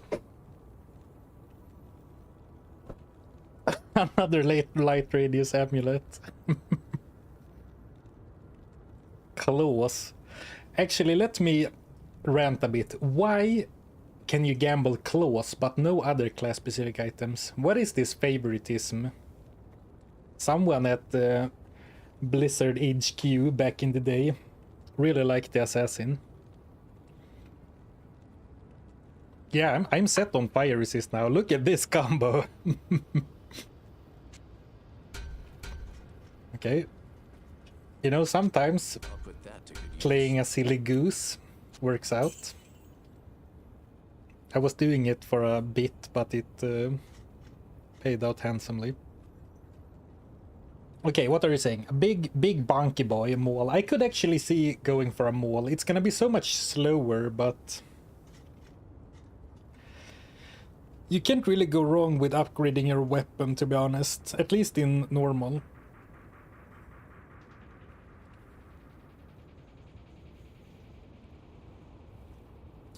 Oh! Sorry guys, I talked about the extension, but it turns out I never turned it on today. Sorry. Now it should be on. The app does a lot for you, but it can't turn itself on. Now it should be working, my bad.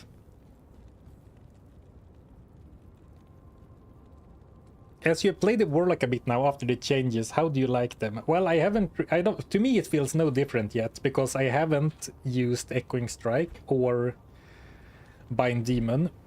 But I will say that I do miss not using a shield, but even then, we're still in normal, so I don't feel too hurt. Sarfen, the pinned comment is only on your Twitch. I don't believe you, Low Polypixel.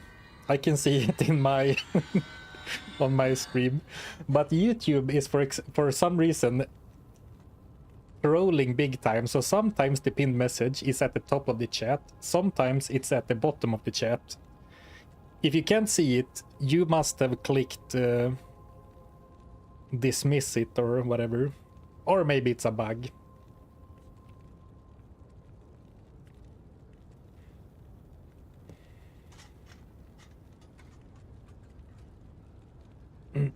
No, it was the Warlock who could use a two-hander with a shield.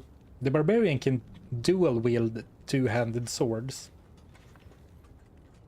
But no other class can do a two-hander and shield. Yeah, it might be bugged, it does that sometimes. Oh, I forgot, I should scroll up to see what you said.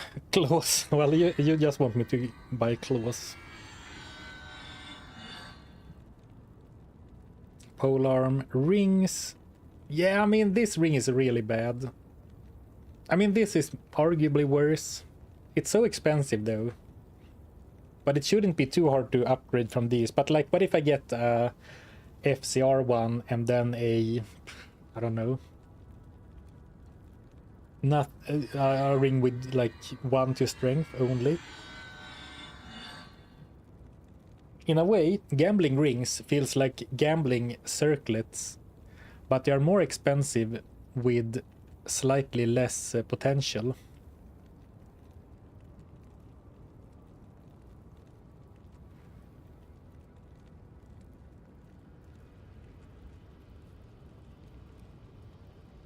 Yeah, that's what I'm saying. FCR does nothing for us. So like, these aren't great, but what if we get FCR and only +1 to strength instead? And like, we're not gonna get a ring with 34 life and 39 fire resist, right? Oh, that's true. Rings and amulets never go up in price, so it's better to do it later, because now the other stuff is cheaper. Good point. So I'm gonna do a few weapons, and I like the giant sword, but let's try a few mauls. The people are crying out for some maul bunking. And there are a few undead in this act, right? The Oblivion Knights, for example. Well, there's a lot of stats on this. The stats seem kind of low, but there are a lot of stats. Alright, so we have a nice helm.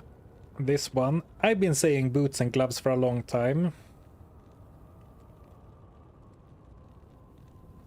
Flail mace is better than maul as you can use a shield with it. Well, it's lower damage. Have you considered that?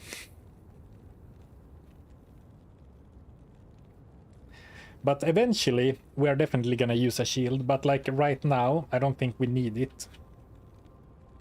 In normal, we can go without it. Let's do something crazy. Instead of gambling the cheapest gloves, let's gamble heavy gloves, because what if we get Blood Fist? You gotta give yourself the chance to get lucky, right? The brighter ones could be Magic Find or Gold Find. Oh, 2 nice rares. Okay, actually, let's get out of the gambling window so I don't accidentally sell them. Okay, a lot of stats, but other than the Gold Find, they are kind of trash. Whereas these have even more fire resist and attack speed. I think the strat is to use these right now, but save these for when we need actual stats. And those look really nice to me. But let's use these for now for gold farming purposes.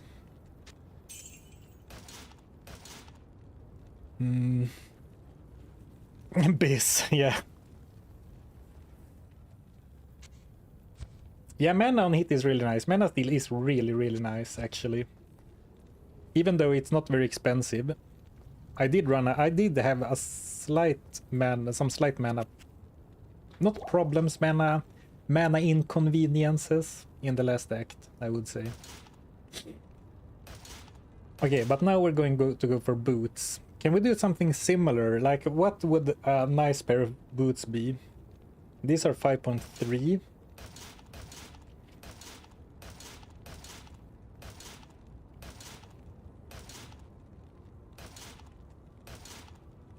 $5.5. I don't think Gorefoot are that good, actually.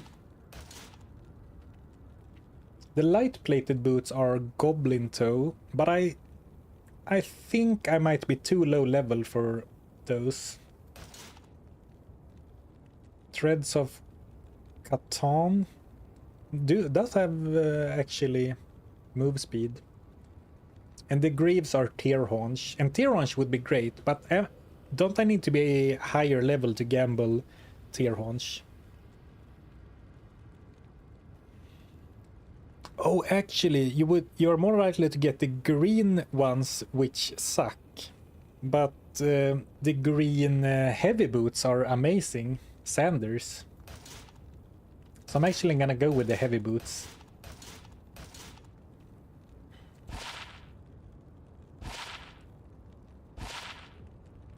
Well, amazing, but they are really good. They don't have resistances, which is what I really want, but they have a lot of other nice stats.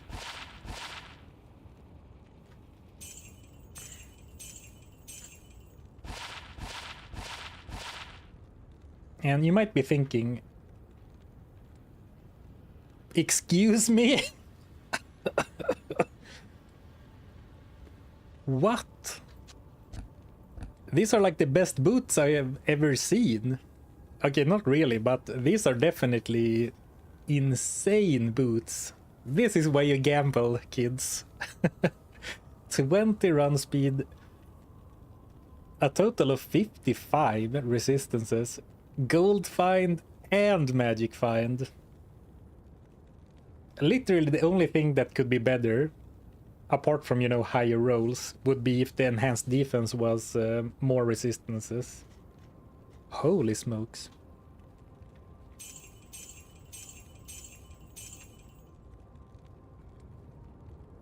Wow. Insane boots.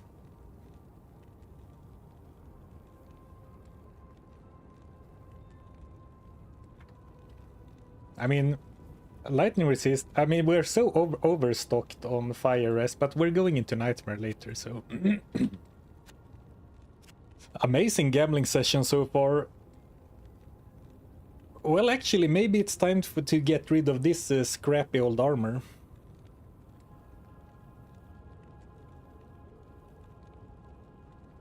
Oh, I didn't. Did I sell the gloves or did I put them in the stash? I hope I put them in the stash. Oh, phew. Attack speed, fire resist. 120 fire res. Endgame boots. Oh yeah, I'm never gonna be able to get better boots than these. Yeah, these are way better than Sanders. Yeah, that's why I was gonna talk about Sanders, then I gambled these and completely lost my train of thought. But the thing with Sanders is that they give a bit of stats, like strength and dex. Then they give 100 flat attack rating, and that's really useful. And then movement speed. Lots of movement speed. Hey JK, one thing that's not a gamble is whether you'll enjoy surfing content or not. Thank you, thank you. Hope you're doing well, my guy. JK leads the goated Souls tuber. Could continue gambling studded letter for Twitch throw. Oh, no way. I mean, considering how lucky we are, why not go for the 1 in 2,000 chance? And like, I don't really care about defense anyway.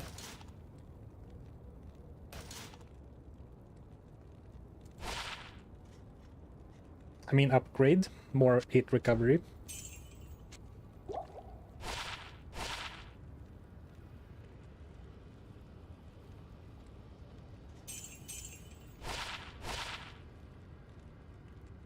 Ooh, lightning resist. Actually, I have so low lightning resist. Light radius. I mean, these boots, yeah, I don't think we're ever gonna even try to gamble better boots, because these are super endgame worthy. And they are so good that it's gonna be ridiculous to even try to gamble boots. Like, imagine how good all other gear pieces need to be before we try to improve on these.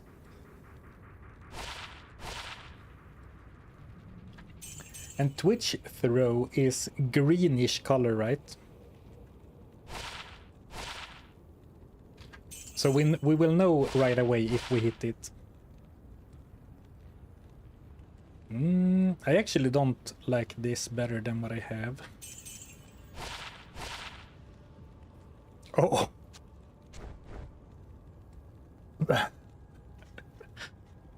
Okay. Dual res with a socket. I'll take it. What is happening? Goated rares upon goated rares.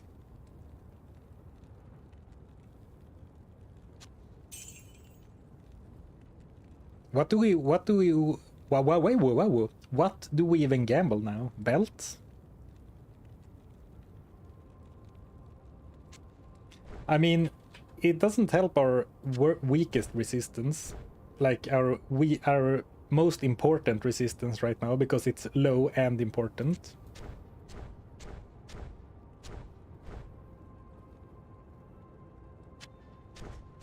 So I'm considering using this one, but come on.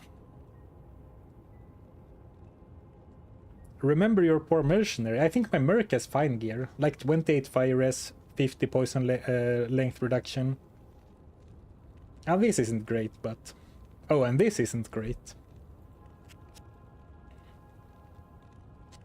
Yeah, we could go for a mercenary stick next. Actually, that's one thing we could have considered. Instead of going for mauls, we could have gone for pole arms, because then if we get 2 good ones, well, we get one for Emilio as well. Or sorry, Ilsan.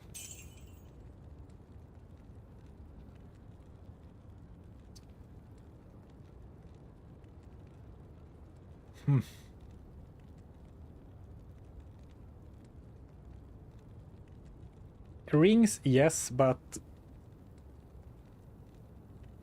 might try for a lightning resist belt. Okay, let's go for a ring.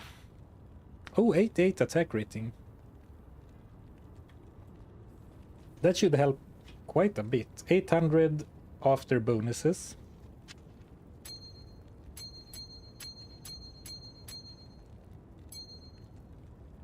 Actually, I'm gonna replace that ring instead. I can't use that. I know. I know you don't have fingers, Ilsan, it's okay. Do you have an Ort rune? I don't think so. I might actually have 3 Ral runes, but I think I only have 2 Ral runes. Yeah. Oh, but I have... yeah, let's do it. Because we will get the Ral Ort and Tel in Act 5 anyway. I mean, look at this character. What is this Act 4 normal gear?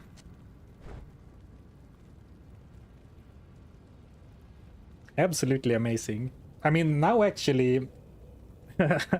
Well, I'm out of gold, but next time I think we would have... we should go for weapons again, because I stopped at the first rare, but the stats aren't actually that good. But like this helm, this armor... And this could actually be endgame armor too, oddly enough. Amulet rings could definitely still be upgraded. The other gloves in the chest are good, but not like crazy. The belt is decent, but not crazy. The boots are mind-blowing. Damn. Alright. I feel very prepared. I can't put that to good use. I wish they said that. Okay, let's see. Actually, we can go to players 3 again. Okay, let's do it. I actually considered not doing it because I don't like Act 4 that much, like the outdoor areas especially. So I would rather rush Act 5.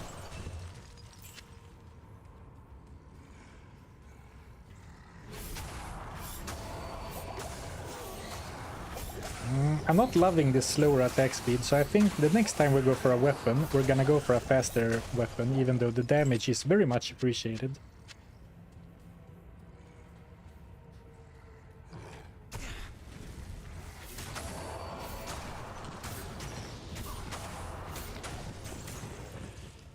Oh, actually, our chance to hit isn't great.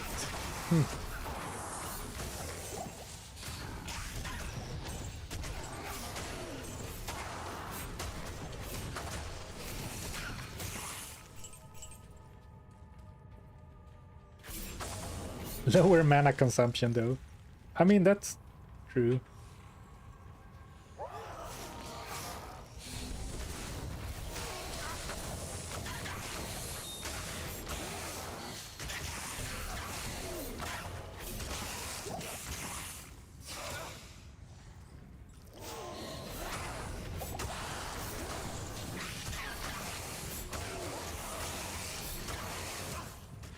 Well, how much gold find do we have now? 126 extra gold find. It adds up.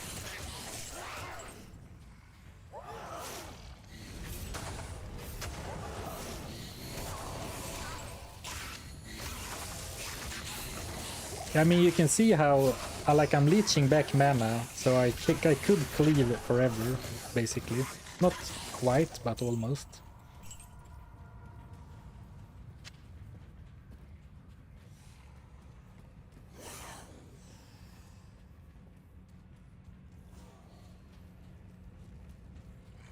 Yeah, Magic Find doesn't affect gambling or rune drops. Only rarity of items that you find. Oh, that's funny game. Ort rune right after we crafted one or cubed one.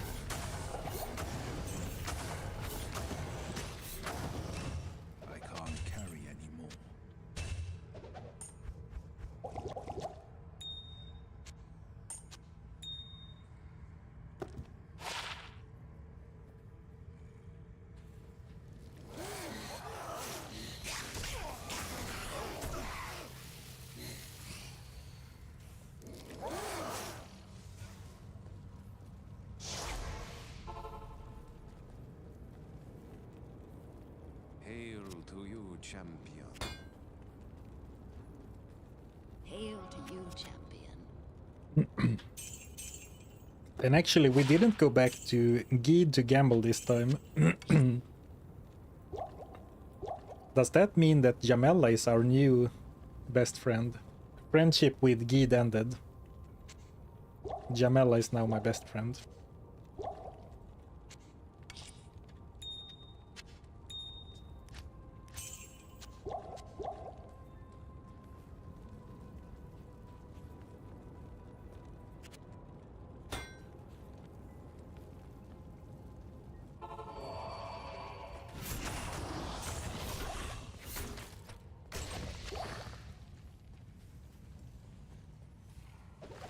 Oh, actually, maybe it's too late, but let's do players 1, because I don't want to fight players 3 as well. And then we can train speedrun Act 3, 4.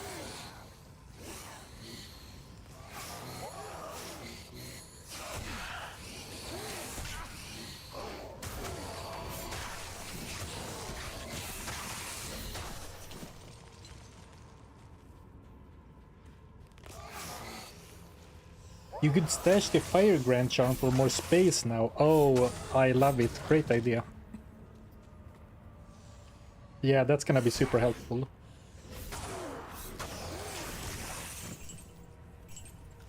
Bring more loot to town each time. Keep getting more money, keep gambling for better gear.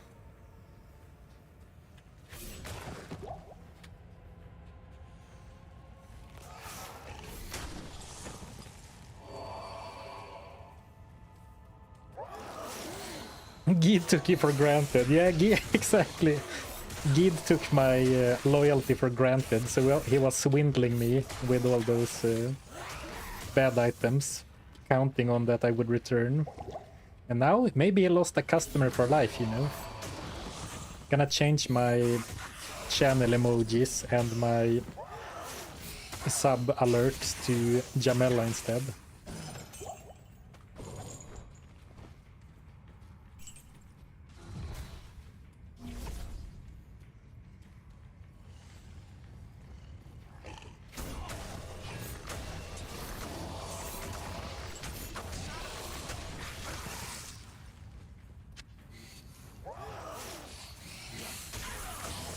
I think you could grab that gambling session and upload it to YouTube. But then you realize, in the grand scheme of things, outside of what we're doing here, who cares about a rare studded leather with dual resistances?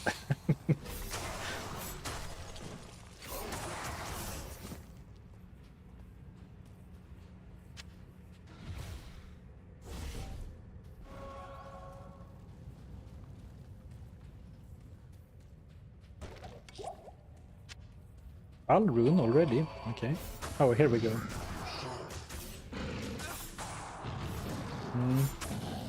Let's not, you know, doom and gloom before we're there, but it's going to hurt eventually that we will not have access to Crushing Blow whatsoever with gambled items only, unless we get super lucky. But tanky enemies are going to be annoying to deal with later in the game.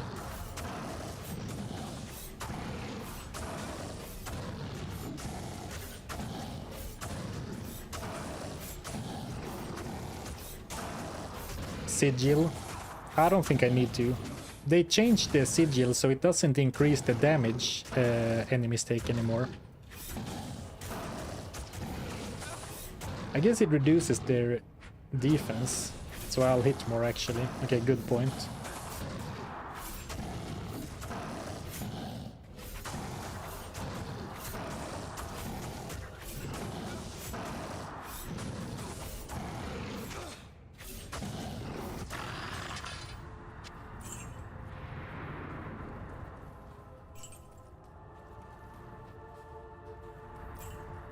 Need to get my leather gloves for the low level unique one.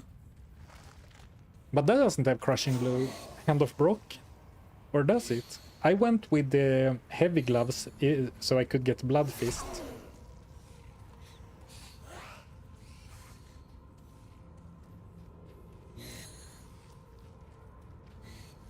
Sorfen, are you addicted to gambling? No, I can stop anytime I want to. I simply don't want to. Sometimes I feel a little bit bad about joking around about gambling addiction so much because, you know, people who like suffer from it for real, it's, you know, a big problem.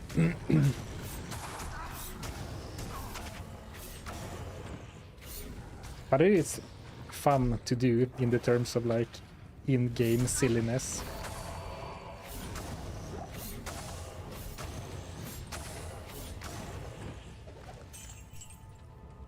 But I get my fix from Diablo 2 gambling. I actually never gamble in real life.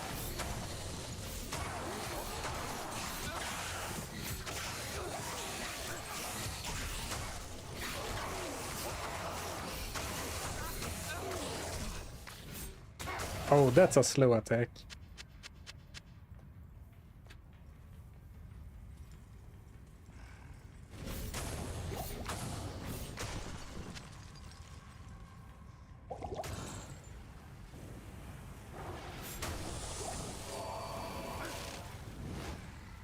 I think I'm gonna keep using this now since there are so many undead here. But I really would like a faster weapon, I think. You chose YouTube content creation as your career and you don't gamble, eh? Well, you know what they say. A risky career, boring financial mindset. Is that what they say? Does anyone actually say that? But like, I think it would be... It makes sense to me, like, if I have a risky, or like risky quote-unquote, career, I should be responsible with my money and not gamble. I think that makes sense. Actually, Ethereal with a level 1 skill is not gonna sell for much.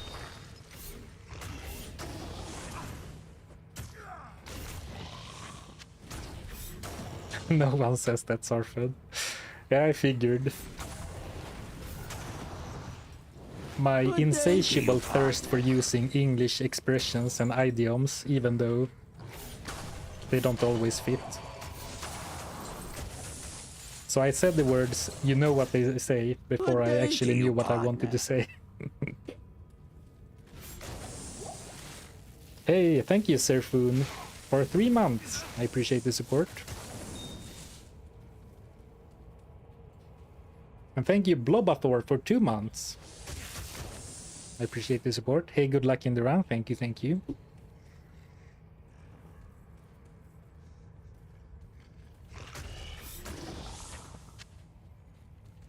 Okay, where is the bears?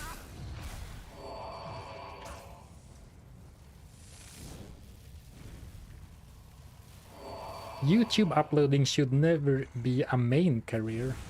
Why not?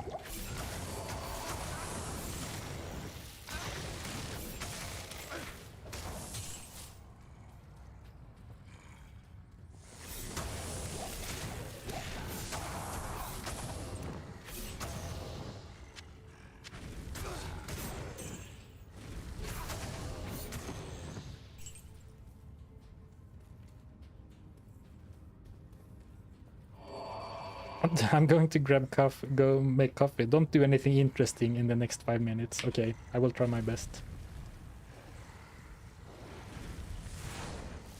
I'm not gonna fight anything. I'm just gonna walk. Okay, I think it's gone now. Now we can slay again.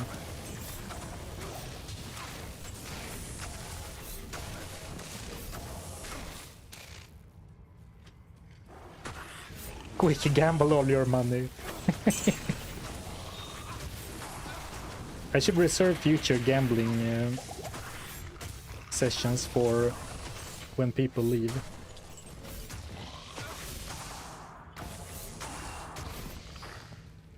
I am overburdened.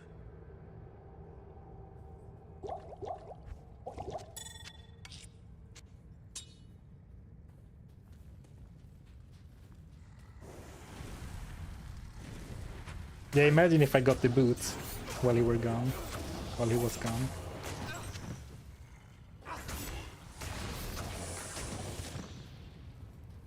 Well, I don't know. He might be gone. I don't know. He might be going to a completely different house to make coffee. He might be gone for half an hour. Maybe he's gonna do that, you know, French press, very delicate process. Maybe he didn't have beans at home. Maybe I had to go to the store.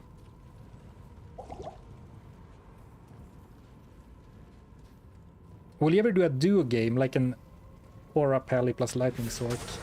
Like, I don't have anything against doing it, but like, I don't really like playing. Like, I don't really like making content with other people. Because when I'm streaming, I'm focused on the game and the chat, and I barely can keep up with that depending on what we're doing. And like, when I'm recording videos offline, I always have a very like clear plan or like idea in mind of what I want to do. And introducing other people to that, I think it would throw me off.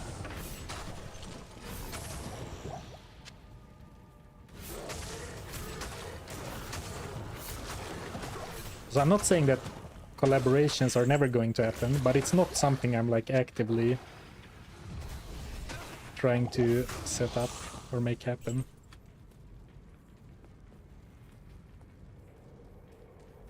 He's making a cold brew, so he'll be gone for 8 hours.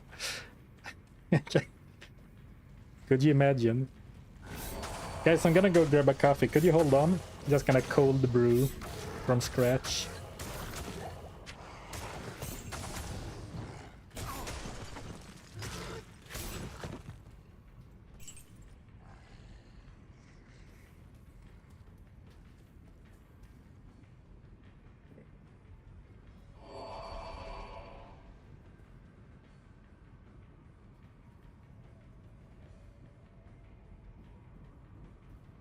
Well, I mean, sure, you know, you have to know what you're getting into if you want to pursue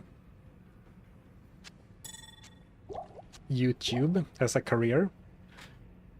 But in a way, it's no different from starting your own business, right? Like your own real-world business. And it's not like your employment job is guaranteed either. Like before I quit my quote-unquote real job, I worked at the same place for quite some time, and there were plenty of layoffs during my time there. I was never affected, but you know. I am overburdened. I am overburdened.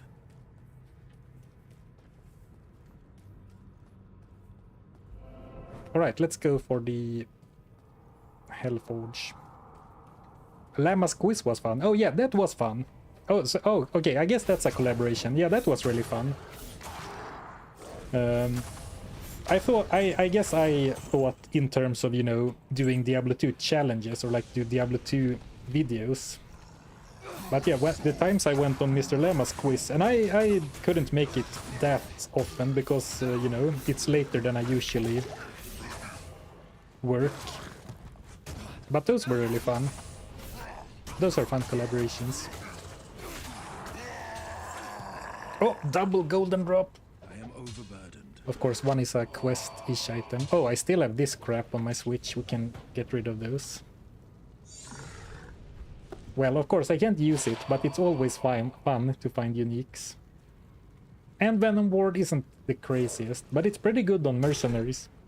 So they don't get owned by poison damage. Can you gamble a Stone of Jordan? You certainly can. But you have to be quite lucky. It's very rare.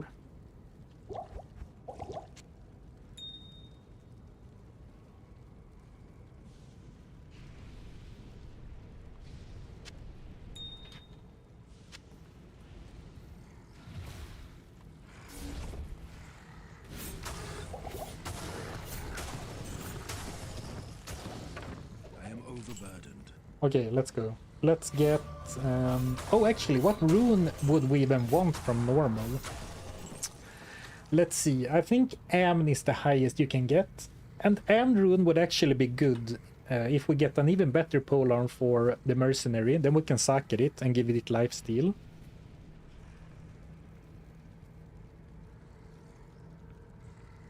I don't think you can get Shale, which would be nice. I mean, I wouldn't mind lifesteal either, but it's not a priority.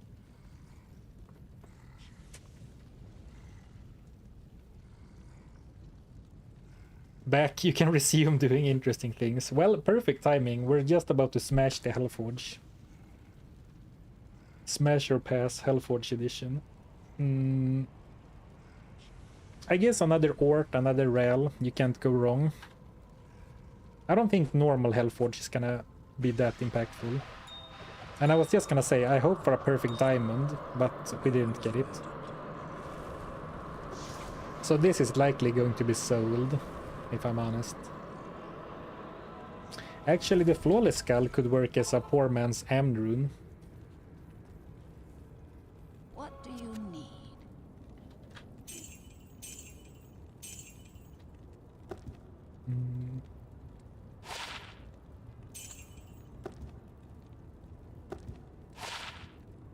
Oh, 10 to all resistances.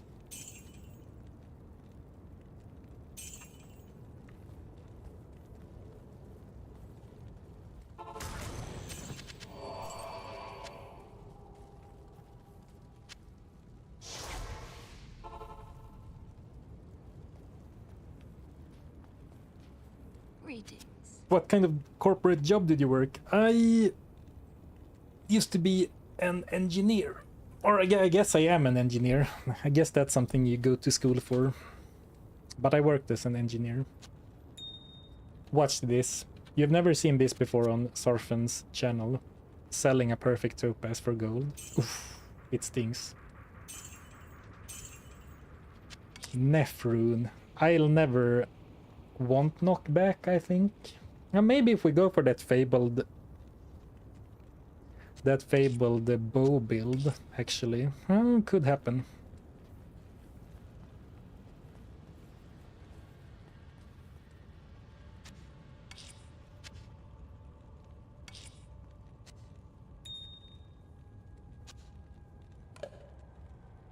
I'm keeping this in case I want lifesteal in a Merc stick later and don't find an Amrune. Amrune. Oh, we're back to 150k already. What do you need? Interesting.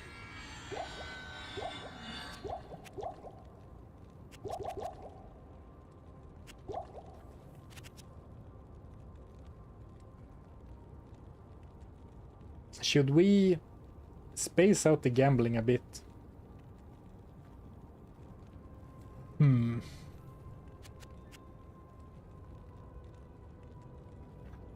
Actually, let's save the gold for now.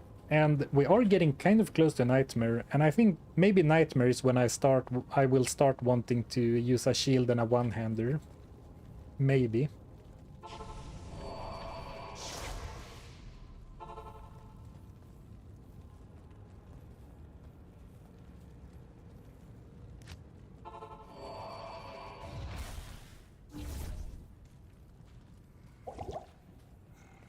What's the gold cap at this level? Ooh, good question. I don't know, actually.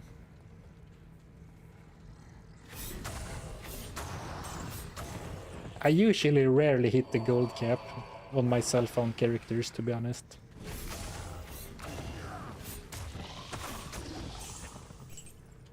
But it scales with your character level, so... And at like high levels it's like 1.5, 2 million something. Actually, I don't know. Oh, look, finally getting to use Blade Warp again. Or rather, finally remembering that I can use Blade Warp again.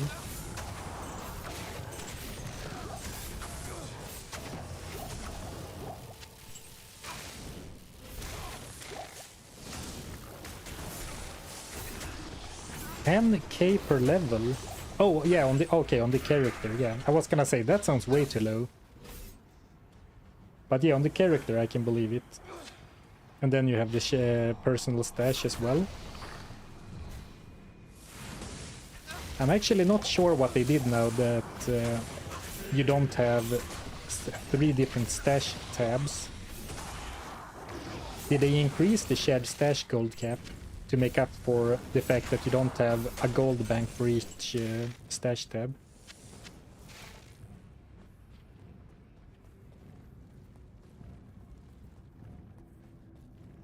Yeah, the shared stash tab is 12.5 million cap. Oh, so they increased the total as well. That's pretty cool.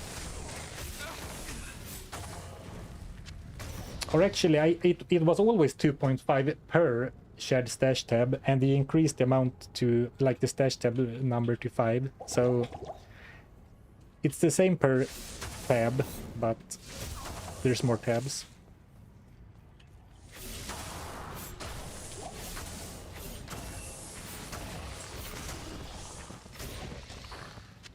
Actually, maybe your personal stash tab doesn't scale with your level, actually.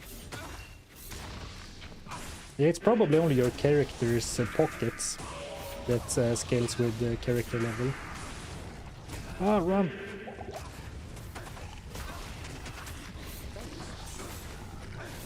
Oh, I should remember that I have the sigil.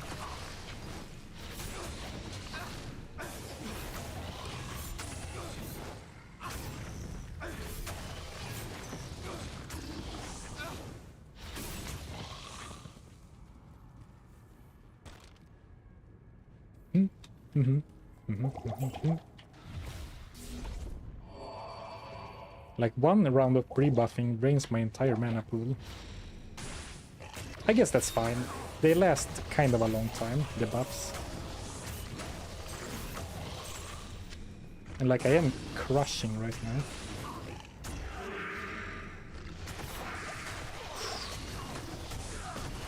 Getting slowed though. Getting slowed with a slow weapon is not nice. Decrepified.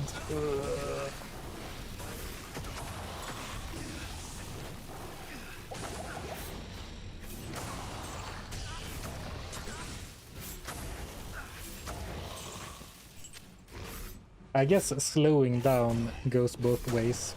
It's very powerful against bosses, but it is also powerful against me. Makes sense.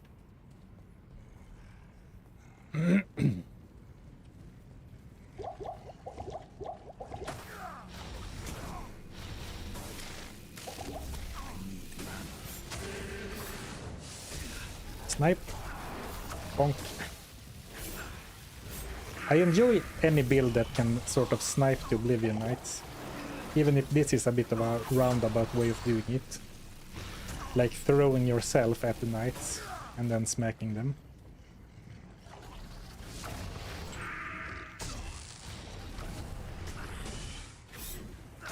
Ooh, it's pretty dangerous to be decrepified against that big of a group though. The chance to cast Frost Nova on hit, or when struck on the belt coming in clutch. Might level up here. Not quite.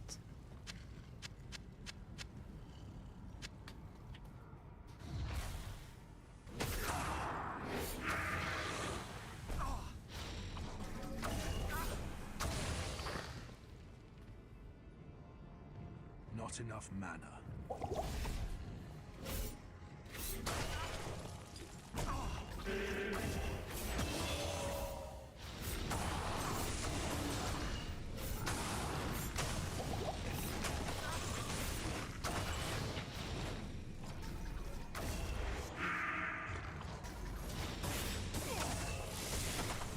Yeah, we're definitely going for a faster weapon next.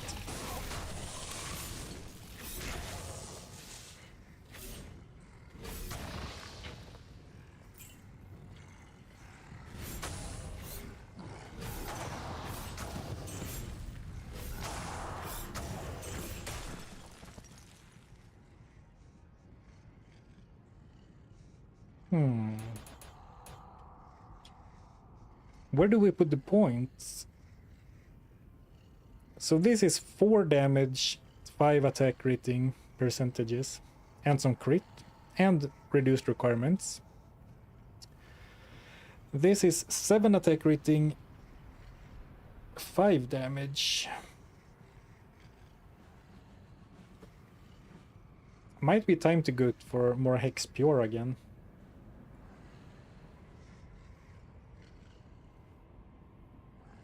Now that the arc is pretty big. Adds magic explosion damage, adds attack speed, adds attack rating. Yeah, I think a few more points, and adds damage via the synergy. I think I'm gonna go for some Hex Purge points again.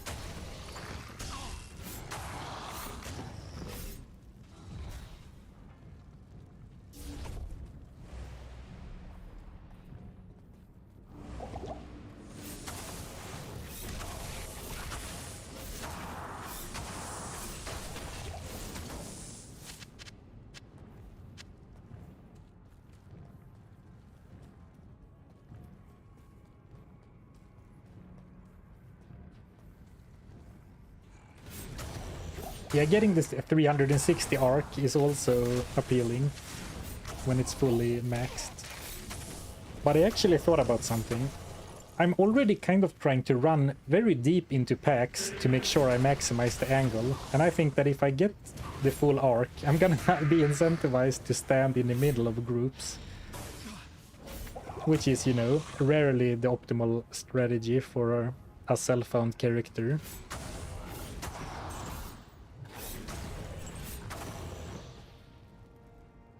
Oh, but yeah, you're right. Cleave. Oh, I didn't realize Cleave is a synergy for Psychic Ward. I guess that's why it did so. I was surprised that it absorbed so much at level 1.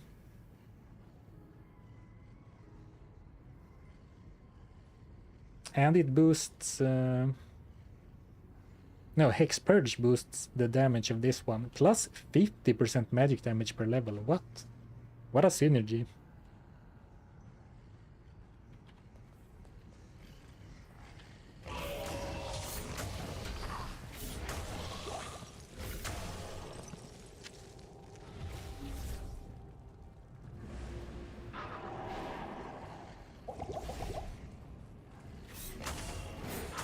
Oh, let's snipe the elite.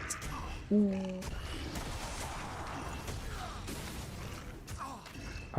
Okay. What's happened there?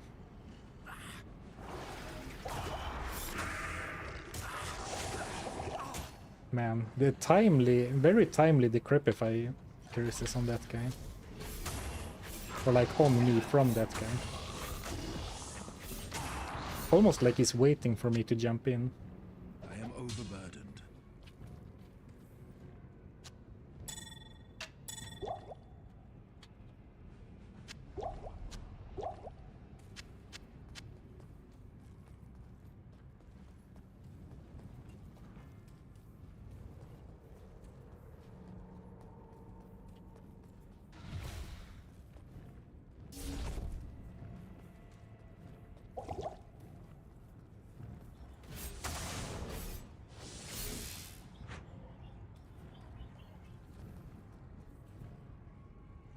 Missed like 3 times in a row.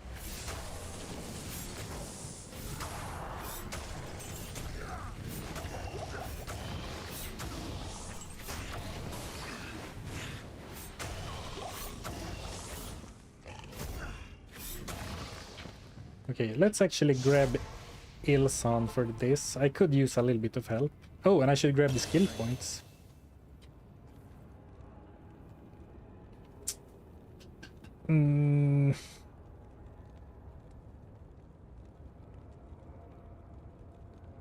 I do kind of want to max Cleave. It would be kind of funny to have the 360 degree.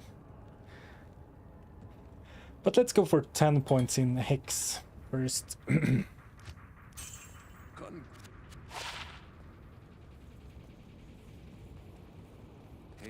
to you, champion. Hail to you, That's a nice Pepsi.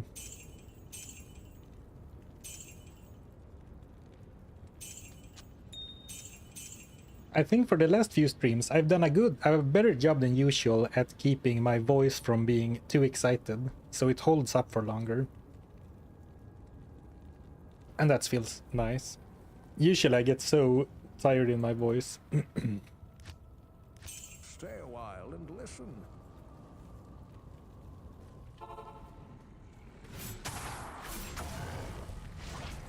Oh, I remembered. I use the sigils so rarely because I don't need them that often that I kind of forget about them. And actually something... Yeah, we can talk about it now because Diablo spawns over there. The sigils, I think they get an increased radius. It's like every 5 levels or maybe even every 10 levels. And I think that as a larger sigil would synergize so incredibly well with a max cleave. So you could sigil yourself and then cleave around you. So like a safety net and then the cleave. And it's also a longer duration. But I don't honestly know where you would find the like skill points to pump up hard points into a sigil. Especially now that the bonus per point to the other stats is so minuscule, since the slow is like set from level 1.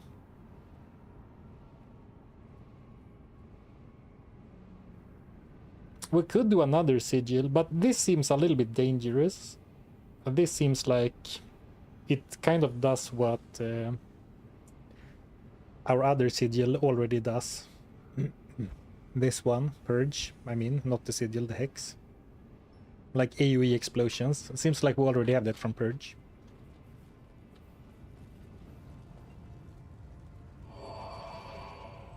You keep mentioning your voice. Out of curiosity, is being a streamer really that intensive on your voice? I mean, I talk for like 4 hours straight at a time. I'm sure it's personal to some degree, like how well you handle that.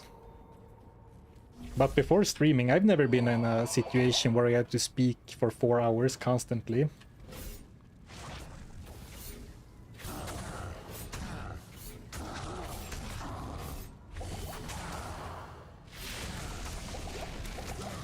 Okay, nice resistances. Actually, yeah, it's 50 now.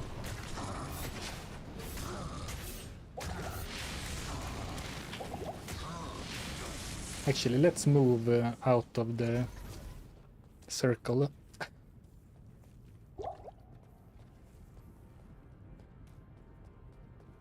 It's extremely Swedish not to speak. Yeah, maybe it's my Swedish heritage. I'm not used to speaking this much to strangers all day, every day.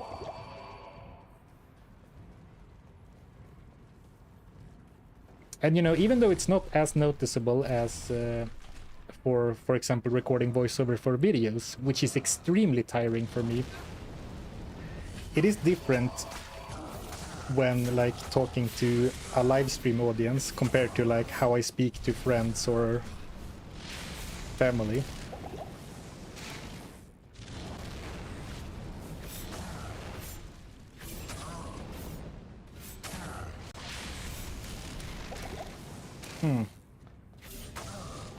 The lightning isn't actually affected that much by sigil, huh?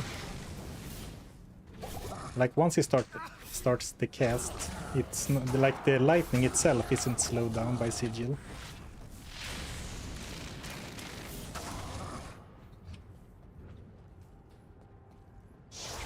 I am overburdened.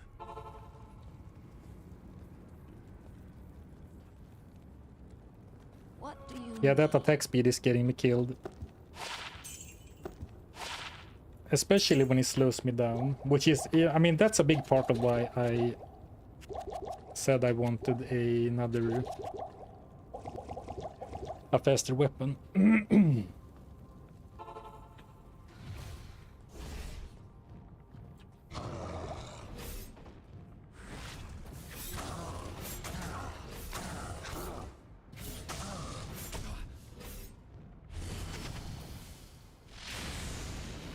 I knew it. I started running when I got cold instead of keeping attacking.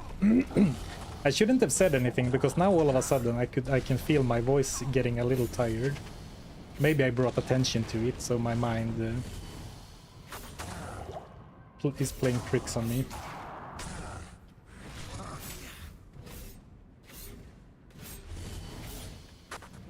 %69% chance to hit. I mean, I am only level... Oh, I'm level 27. That's quite high for Act 4, but the monsters in Act 4 are much higher level than what you usually are. So it is hard to get your chance to hit up. Even if you have lots of plus to attack rating.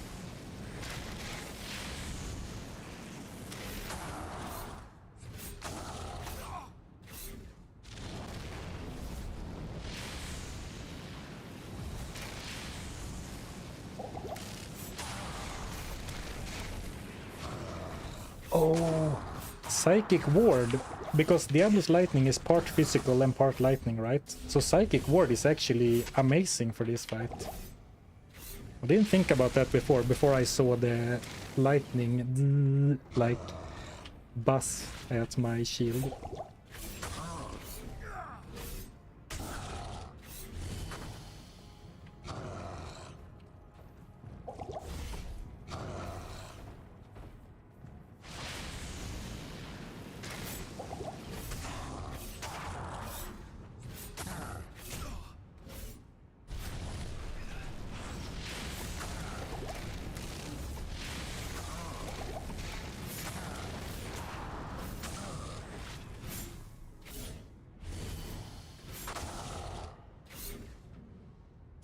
Oh, come on.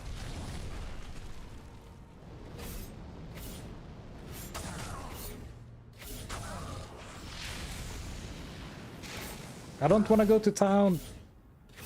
Come on.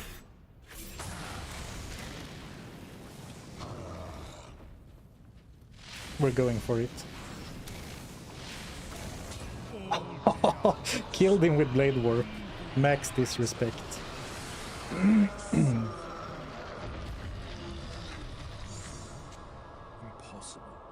Impossible? Oh, I already have stuff.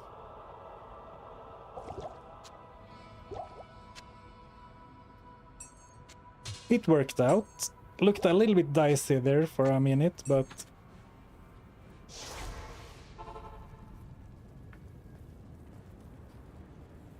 Hail to you, champion. Yeah, actually, by committing so hard to the Eldritch tree, I did lock myself out of some easy crushing blow, right? Finishing move, yeah. Finish him. Like the goat man does have crushing blow.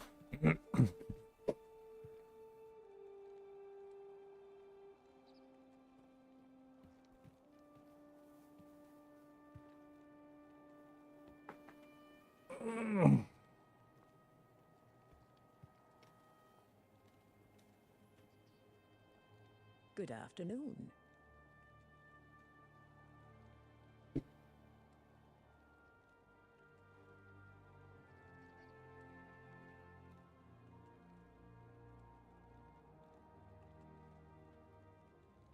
Yeah, I agree. The crushing blow on the Goatman seems so out of place because they are really strong even without it, but on one hand I really like it because otherwise summoners really they are safe, but they really struggle to like dish out damage. I mean, you can say, well, the Necro has great clear speed. Yeah, but it comes from the Mercenary and Corpse Explosion, right? Not from the actual summons. So I like the idea, but it stands out amongst other summoning classes that doesn't have anything like that.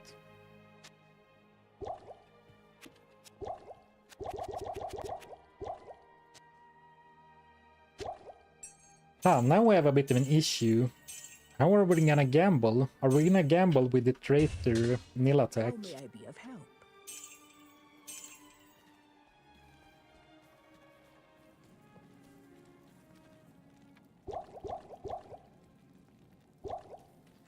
Have you given up on PvE2? Well, I reached the end game, which was my goal. I did keep playing it a bit offline. But I'm not sure if I'm gonna play it more on the channel until we get the full release later this year.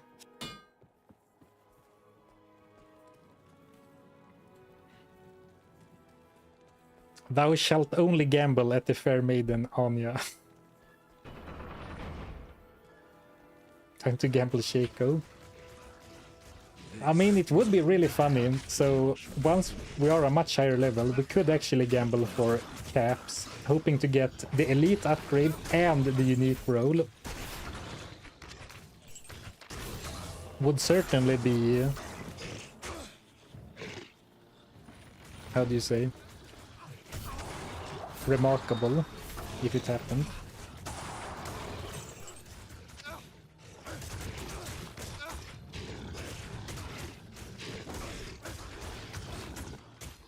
Oh, that's true. Peasant Crown is also really good.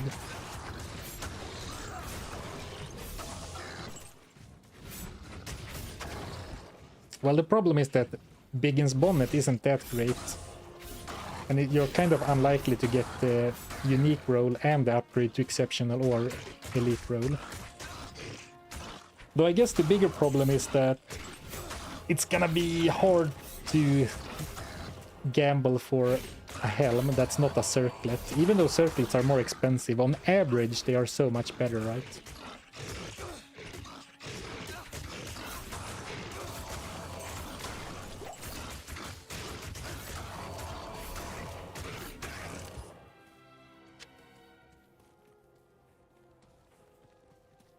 Time to upgrade some wands. Oh yeah, let's do that. Actually, how far do I need to move before Anya? Well, actually, of course I know that. We need to rescue Anya. I don't have time for that. Let's reach the first waypoint. Then I was gonna do a little bit of farming, but we can actually finally do the wand cubing. And then we can go and gamble at Gheed, I guess. So we end with a little bit of gambling for the masses. Because, by the way, on Monday I will not be able to stream. At least not my normal hours. I might be able to do a later stream. I will look into that. But just a PSA. No normal stream on Monday.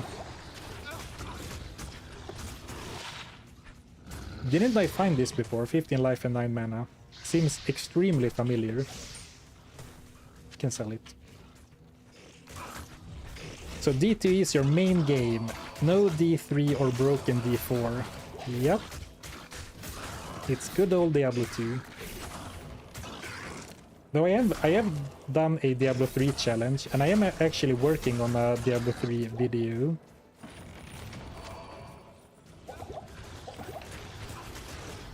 But Diablo 4, I haven't even beaten the campaign in Diablo 4 myself.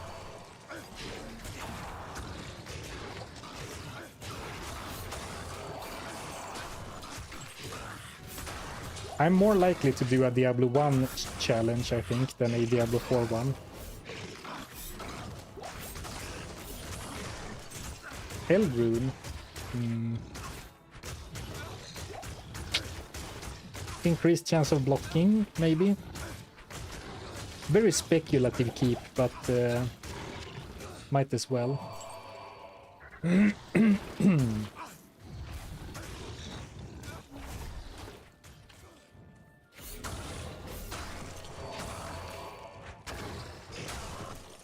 Oh, now with the maul, the difference in attack speed between normal attack and cleave is actually quite noticeable.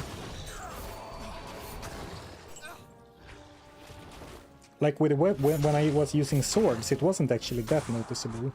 I guess it's more pronounced with slightly slower weapons.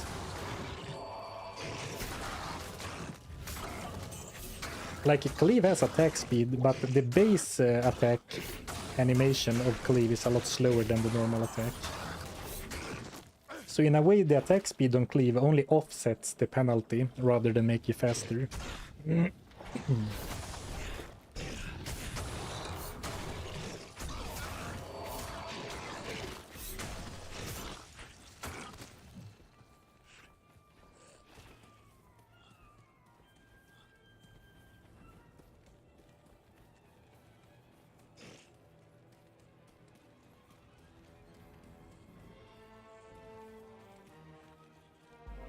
Of course, we all know that a truly fully worthy game is Diablo Immortal, right?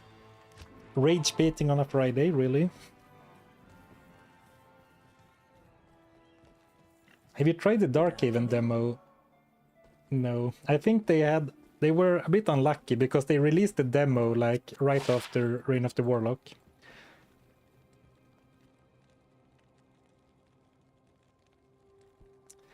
But also from the like gameplay trailers that I've seen, doesn't really look super interesting to me. I suppose I will give it a try at some point, simply because of the people who made it. But I don't know. Afternoon. So far they seem to go really hard on that destructible terrain gimmick. And so far it seems like okay. But I suppose I should give it a try before having too strong of an opinion.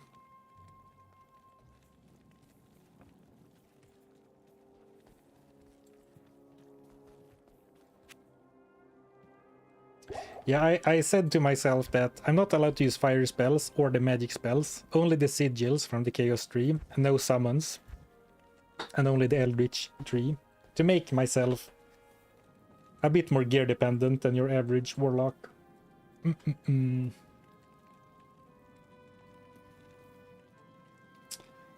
minutes to 3.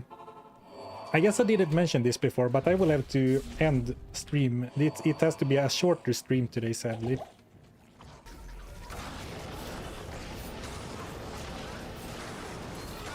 Which is why I said before that I don't have time to say Anya. Anya. Anya.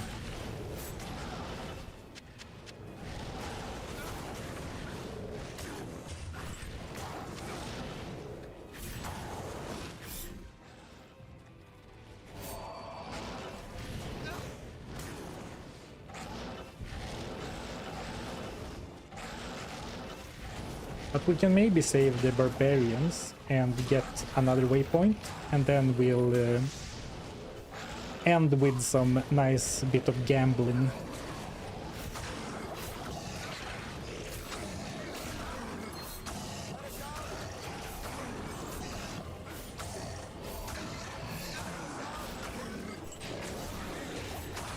And it's probably gonna be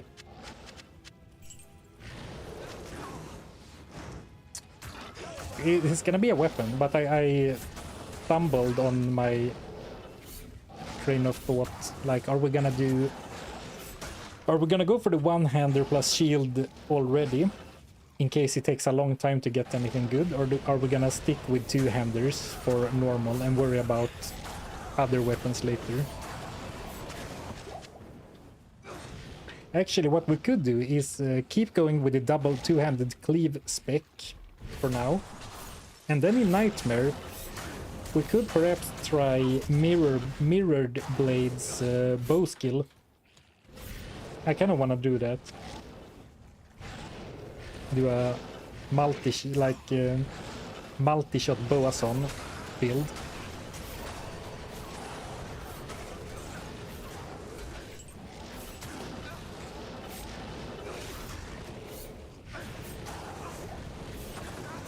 But I guess that build really doesn't shine until you have more or less maxed mirrored blades.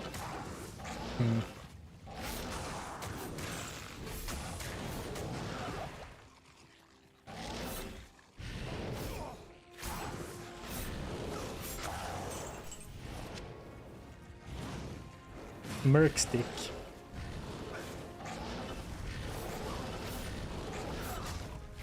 I mean, we would basically be hoping for something with lifesteal, right? Like, I've been doing this a lot. I've been talking about getting lucky with exceptional or rares, even exceptional and rare uniques. But at our current level, it is extremely unlikely, or maybe even impossible, to get exceptional weapons from gambling. I think I need to be higher level.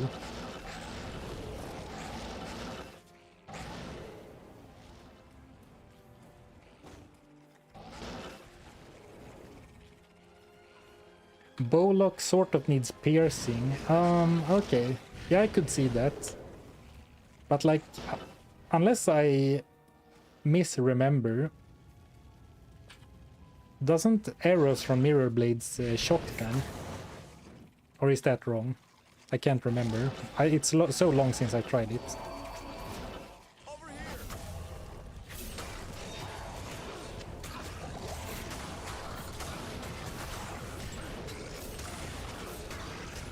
But yeah, even with 5 projectiles, I'm not gonna slash anywhere near as well as with cleave.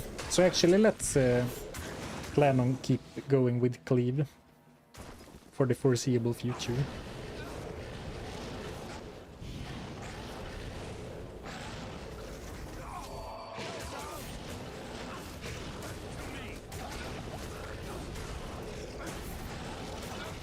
Okay, barbarian quest reward secured.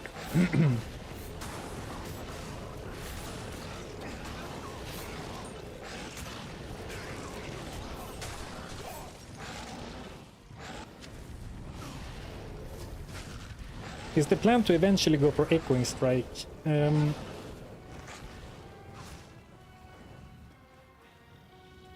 People in chat have told me it's still extremely strong, even if they nerfed it. So I think we will reserve the Echoing Strike build for when we feel like we really need it.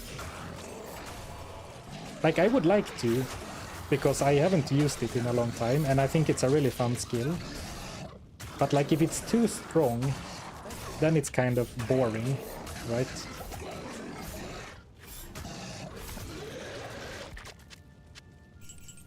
If it's still the case that you get a few thousand damage just from the skill itself, then it feels like I've removed the gear-dependent element again.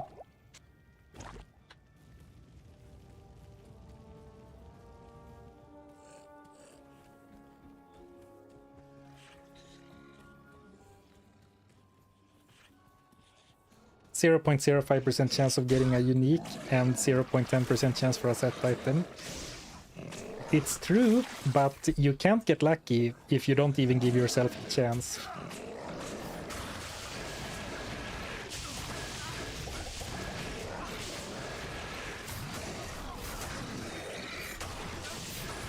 You know, purely from a streaming perspective, going for those very high variance things can pay off in great moments, right?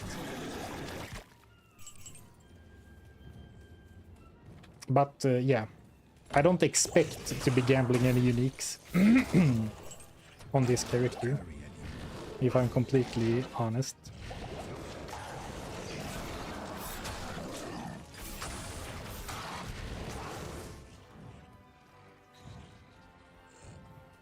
No, I thought this would be the waypoint. I'm looking for the waypoint.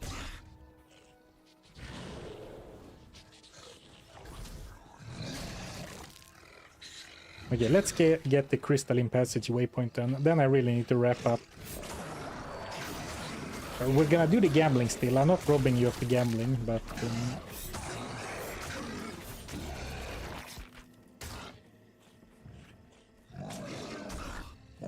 Oh, it goes this way. I thought I reached the end already.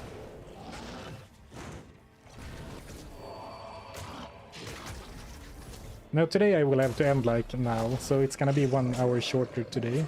And then, as I said, no stream on Monday, at least not the normal times. Maybe I can make a later stream happen, otherwise it'll be later in the week. But today I have to go a little shorter. But I really do want that waypoint, so I save the progress. Harriet Plateau waypoint. Hide and seek champion for 15 years. Ain't that the truth? Ain't that the truth? Either you find it right next to, like... Either it's right here, like when you fight the mini-boss, or where is it? When you fight the mini-boss here, the Death Mauler... is it Death Mauler? No, not Mauler. Anyway, the mini-boss here, either it's like here, or it's nowhere to be found. I can't carry anymore. I know I'm in a little bit of a hurry, but I can't pass up that much gold sitting on the ground. Good evening.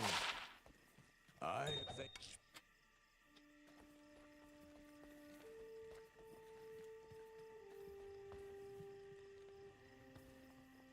There.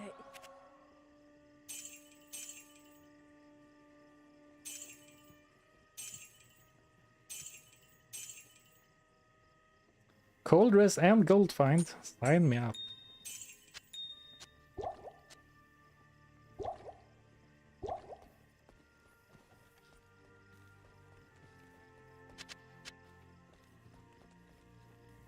Perfect time to end the stream. I have some stuff that needs full focus. Day of the procrastinators. I guess every day is the day of the procrastinators. I guess tomorrow is the day of the procrastinators.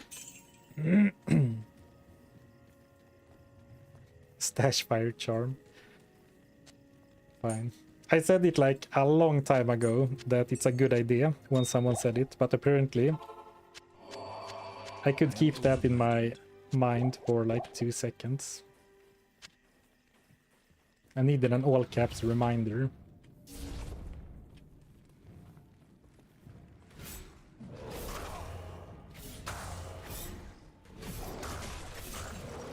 Yeah, my chance to hit is really bad. Not enough. We could do some level farming, like some Eldritch farming for gold and experience next time, for sure.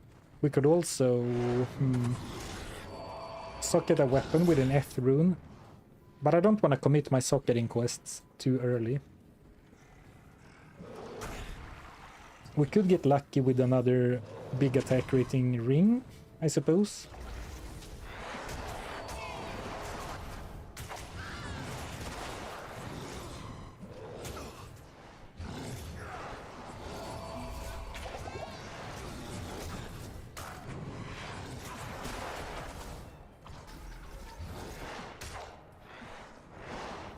I'm skipping everything to find the waypoint ASAP. That's not it.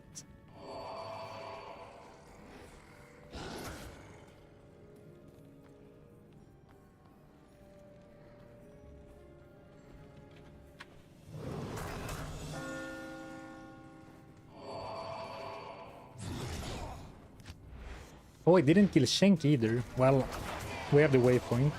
At least I sure hope I did pick up the waypoint, the first waypoint. I have forgotten about it before. Not enough mana. I need mana. Okay, so that's the frozen river. Thanks. Where on earth is the waypoint? Oh, it's up here, I bet. Yeah. I can't. Oh, gold? Oh, I did get the Frigid Highlands, good.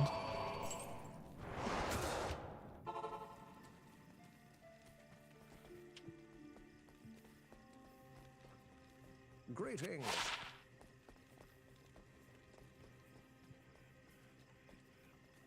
One key stack only. Yeah, did you see that before? I sold or threw away a stack of keys. Aren't you proud of me?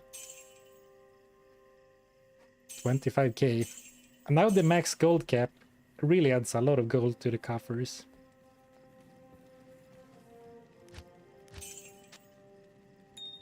Okay. Oh, we have so many gems too. But I have 300k, so let's gamble for the gold we have. And then we can start next stream by cubing wands. And like, so we end with a gamble sesh, and then we start with a gambling sesh next time.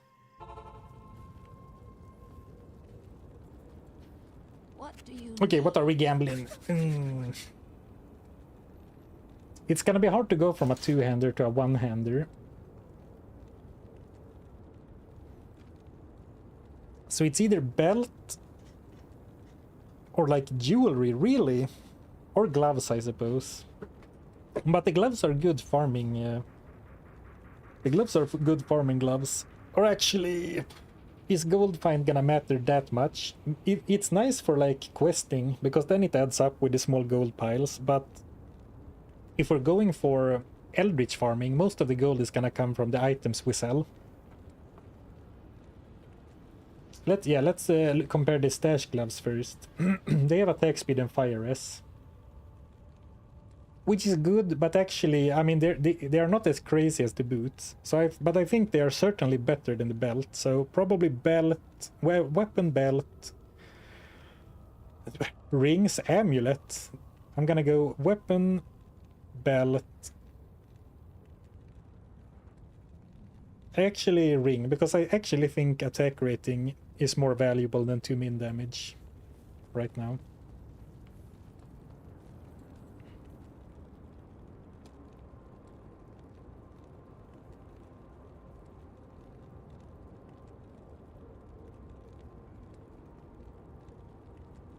Cleave +5 range. You wanted me to get like a thresher, right? But the normal sight has kind of garbage damage, right? Why not helm? Because I think this is so nice. 40 fire, or 39 fire res, 34 life.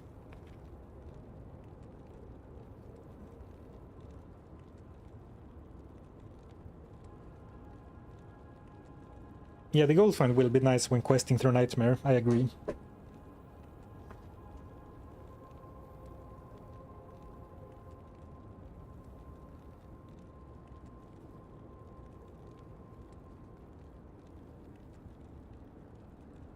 You need a good one-handed weapon and a decent shield for Nightmare. We're not in Nightmare yet, and I don't think you need it for Act 1 Nightmare. I definitely want to make the switch to a shield at some point in Nightmare. But I don't think I need to do it already. Yeah, we're definitely not gonna get a Thresher right now. Maybe the exceptional version. I actually don't know what the formula is for gambling exceptional, but we're not gonna get a Thresher right now.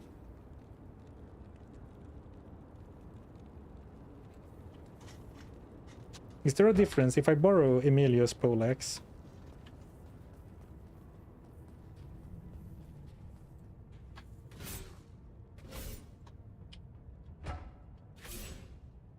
It's the same, right?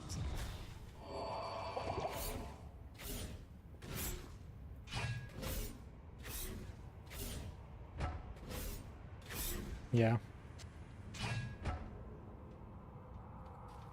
But I think this might have longer range. Yeah, I think the poleaxe has longer range. Anything in the cube to sell? No, it's empty this time.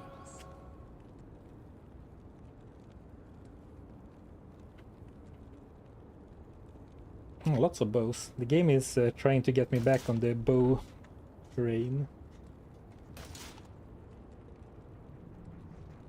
I mean, you have a point. We could get a better helm, but I think this is fine for now.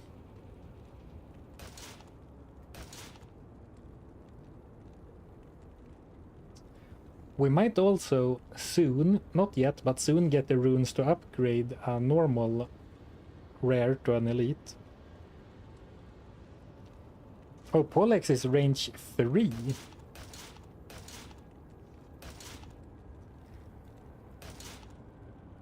So it's either, for me, it's either poleaxe or great axe. Great axe has a little bit lower damage, right? Let's gamble one just to check. Yeah, so 9 to 30. Which is a bit low. But it has fast attack speed.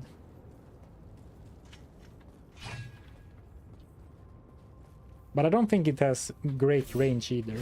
Yeah, it's much faster.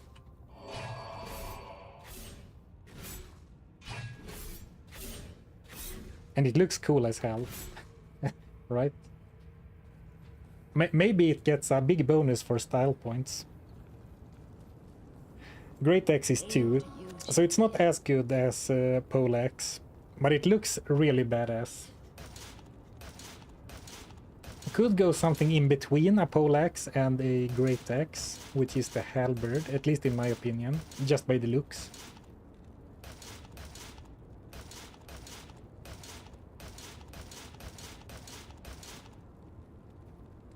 Giant axe, but that's really slow, very slow, I think. By the way, I'm not very good at wrapping up quickly. Oh, I'm not strong enough. Whoops. Okay. Let's save that for later then. Sneeze. Ooh. Thank you, Trinto, for the Prime sub. I appreciate the support. Thank you, thank you. Oh, and thank you, Eknilis, for the bits. I'm not sure if you're still here. Sorry, I missed before, but thank you so much for the support. This looks like a good mercenary weapon, though. Getting that life steal that we talked about. Not losing a fair bit of damage, but life steal is very nice on the merc. Oh, I shouldn't have sold them all. Oh, it's fine. I'm counting on getting an upgrade.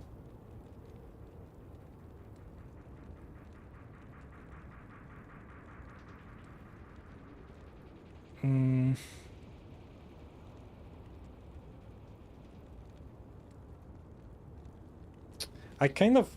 Actually, we are very close to level up. So actually, let's go for halberds. And then I guess I will keep this one until the level up. Because the halberd having 4 range and, you know, good damage seems like a winning combination to me.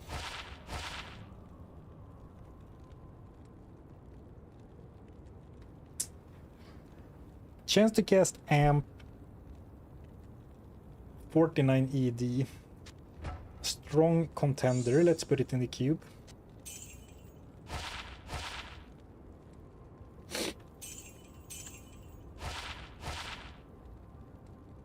The thing though is that early in the game, getting That to good use. like big plus to max damage does a lot compared to like flat ED, because the damage numbers are generally lower.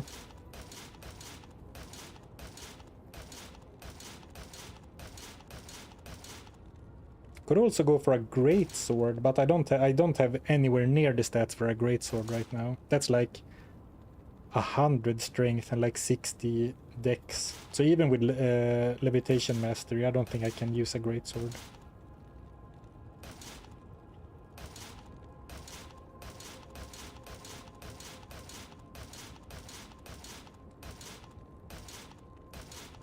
Where did all the halberds go? Halberds. Halberds.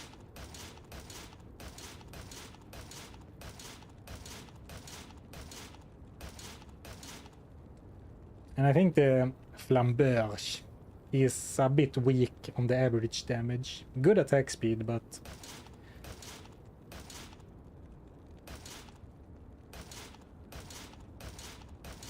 Hello? Did they run out of stock on the halberd? So here we go.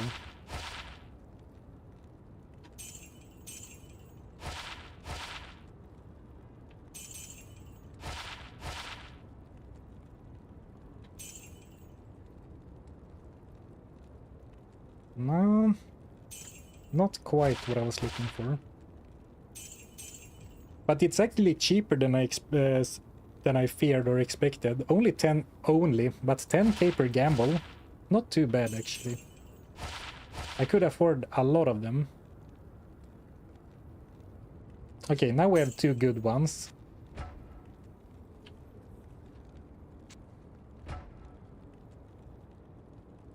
I mean, the amp damage is cute, but it's 5% and a level 1 amp doesn't last very long. So I think this is still better. Like the same ED, but then plus 8 max damage and some attack rating and baby poison damage. So I'm gonna keep that one.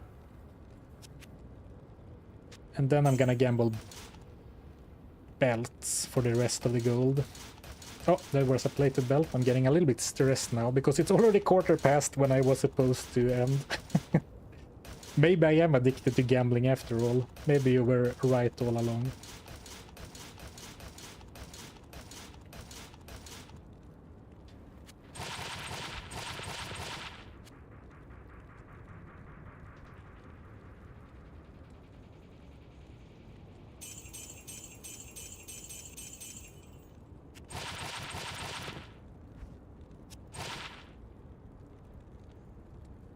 Still very bad stats and not a single rare. I guess I got more than lucky, more than enough luck with rares on the previous gambling session.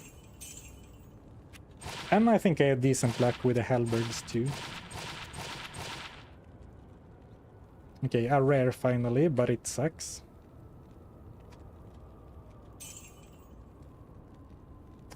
Ooh. It has all the right stats: hit recovery, life, and dual resistances. But one of the resistances is poison.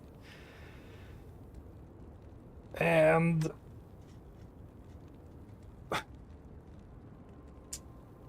the rolls are so low. The rolls are low on my other belt as well, don't get me wrong, so it might be better, but chance to cast Frost Nova is decent in the early game. Oh, another rare.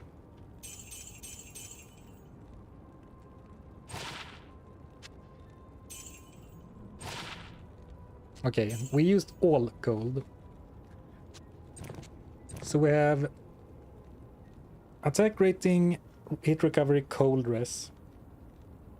Hit recovery, life, dual res. Hit recovery, life. No, hit recovery, mana, fire res. I think this is better. Mainly because my fire res is overstacked right now, or overcapped. So it has cold res and also attack rating. And I mean, even 15 attack rating, after all bonuses, it adds up. It's like 42 with cleave, and then the Merc will give me blessed aim after. But we can keep one of them, or even both.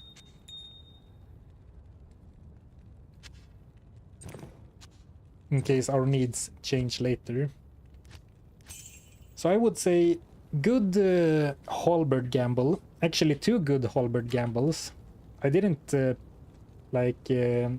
give any attention to it, but I did get one with a slight damage buff and lifesteal for Ilsan.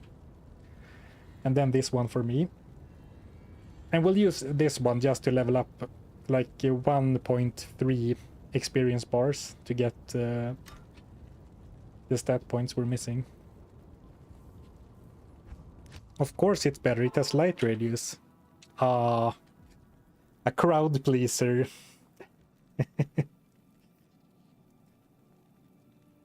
Alright, I really need to go, so it's gonna be an abrupt ending, but some good progress today. Thanks for tuning in, everyone. Once again, no stream on Monday normal time. Maybe a late Euro stream or another day. So enjoy your weekend, enjoy your Friday. Have a good one.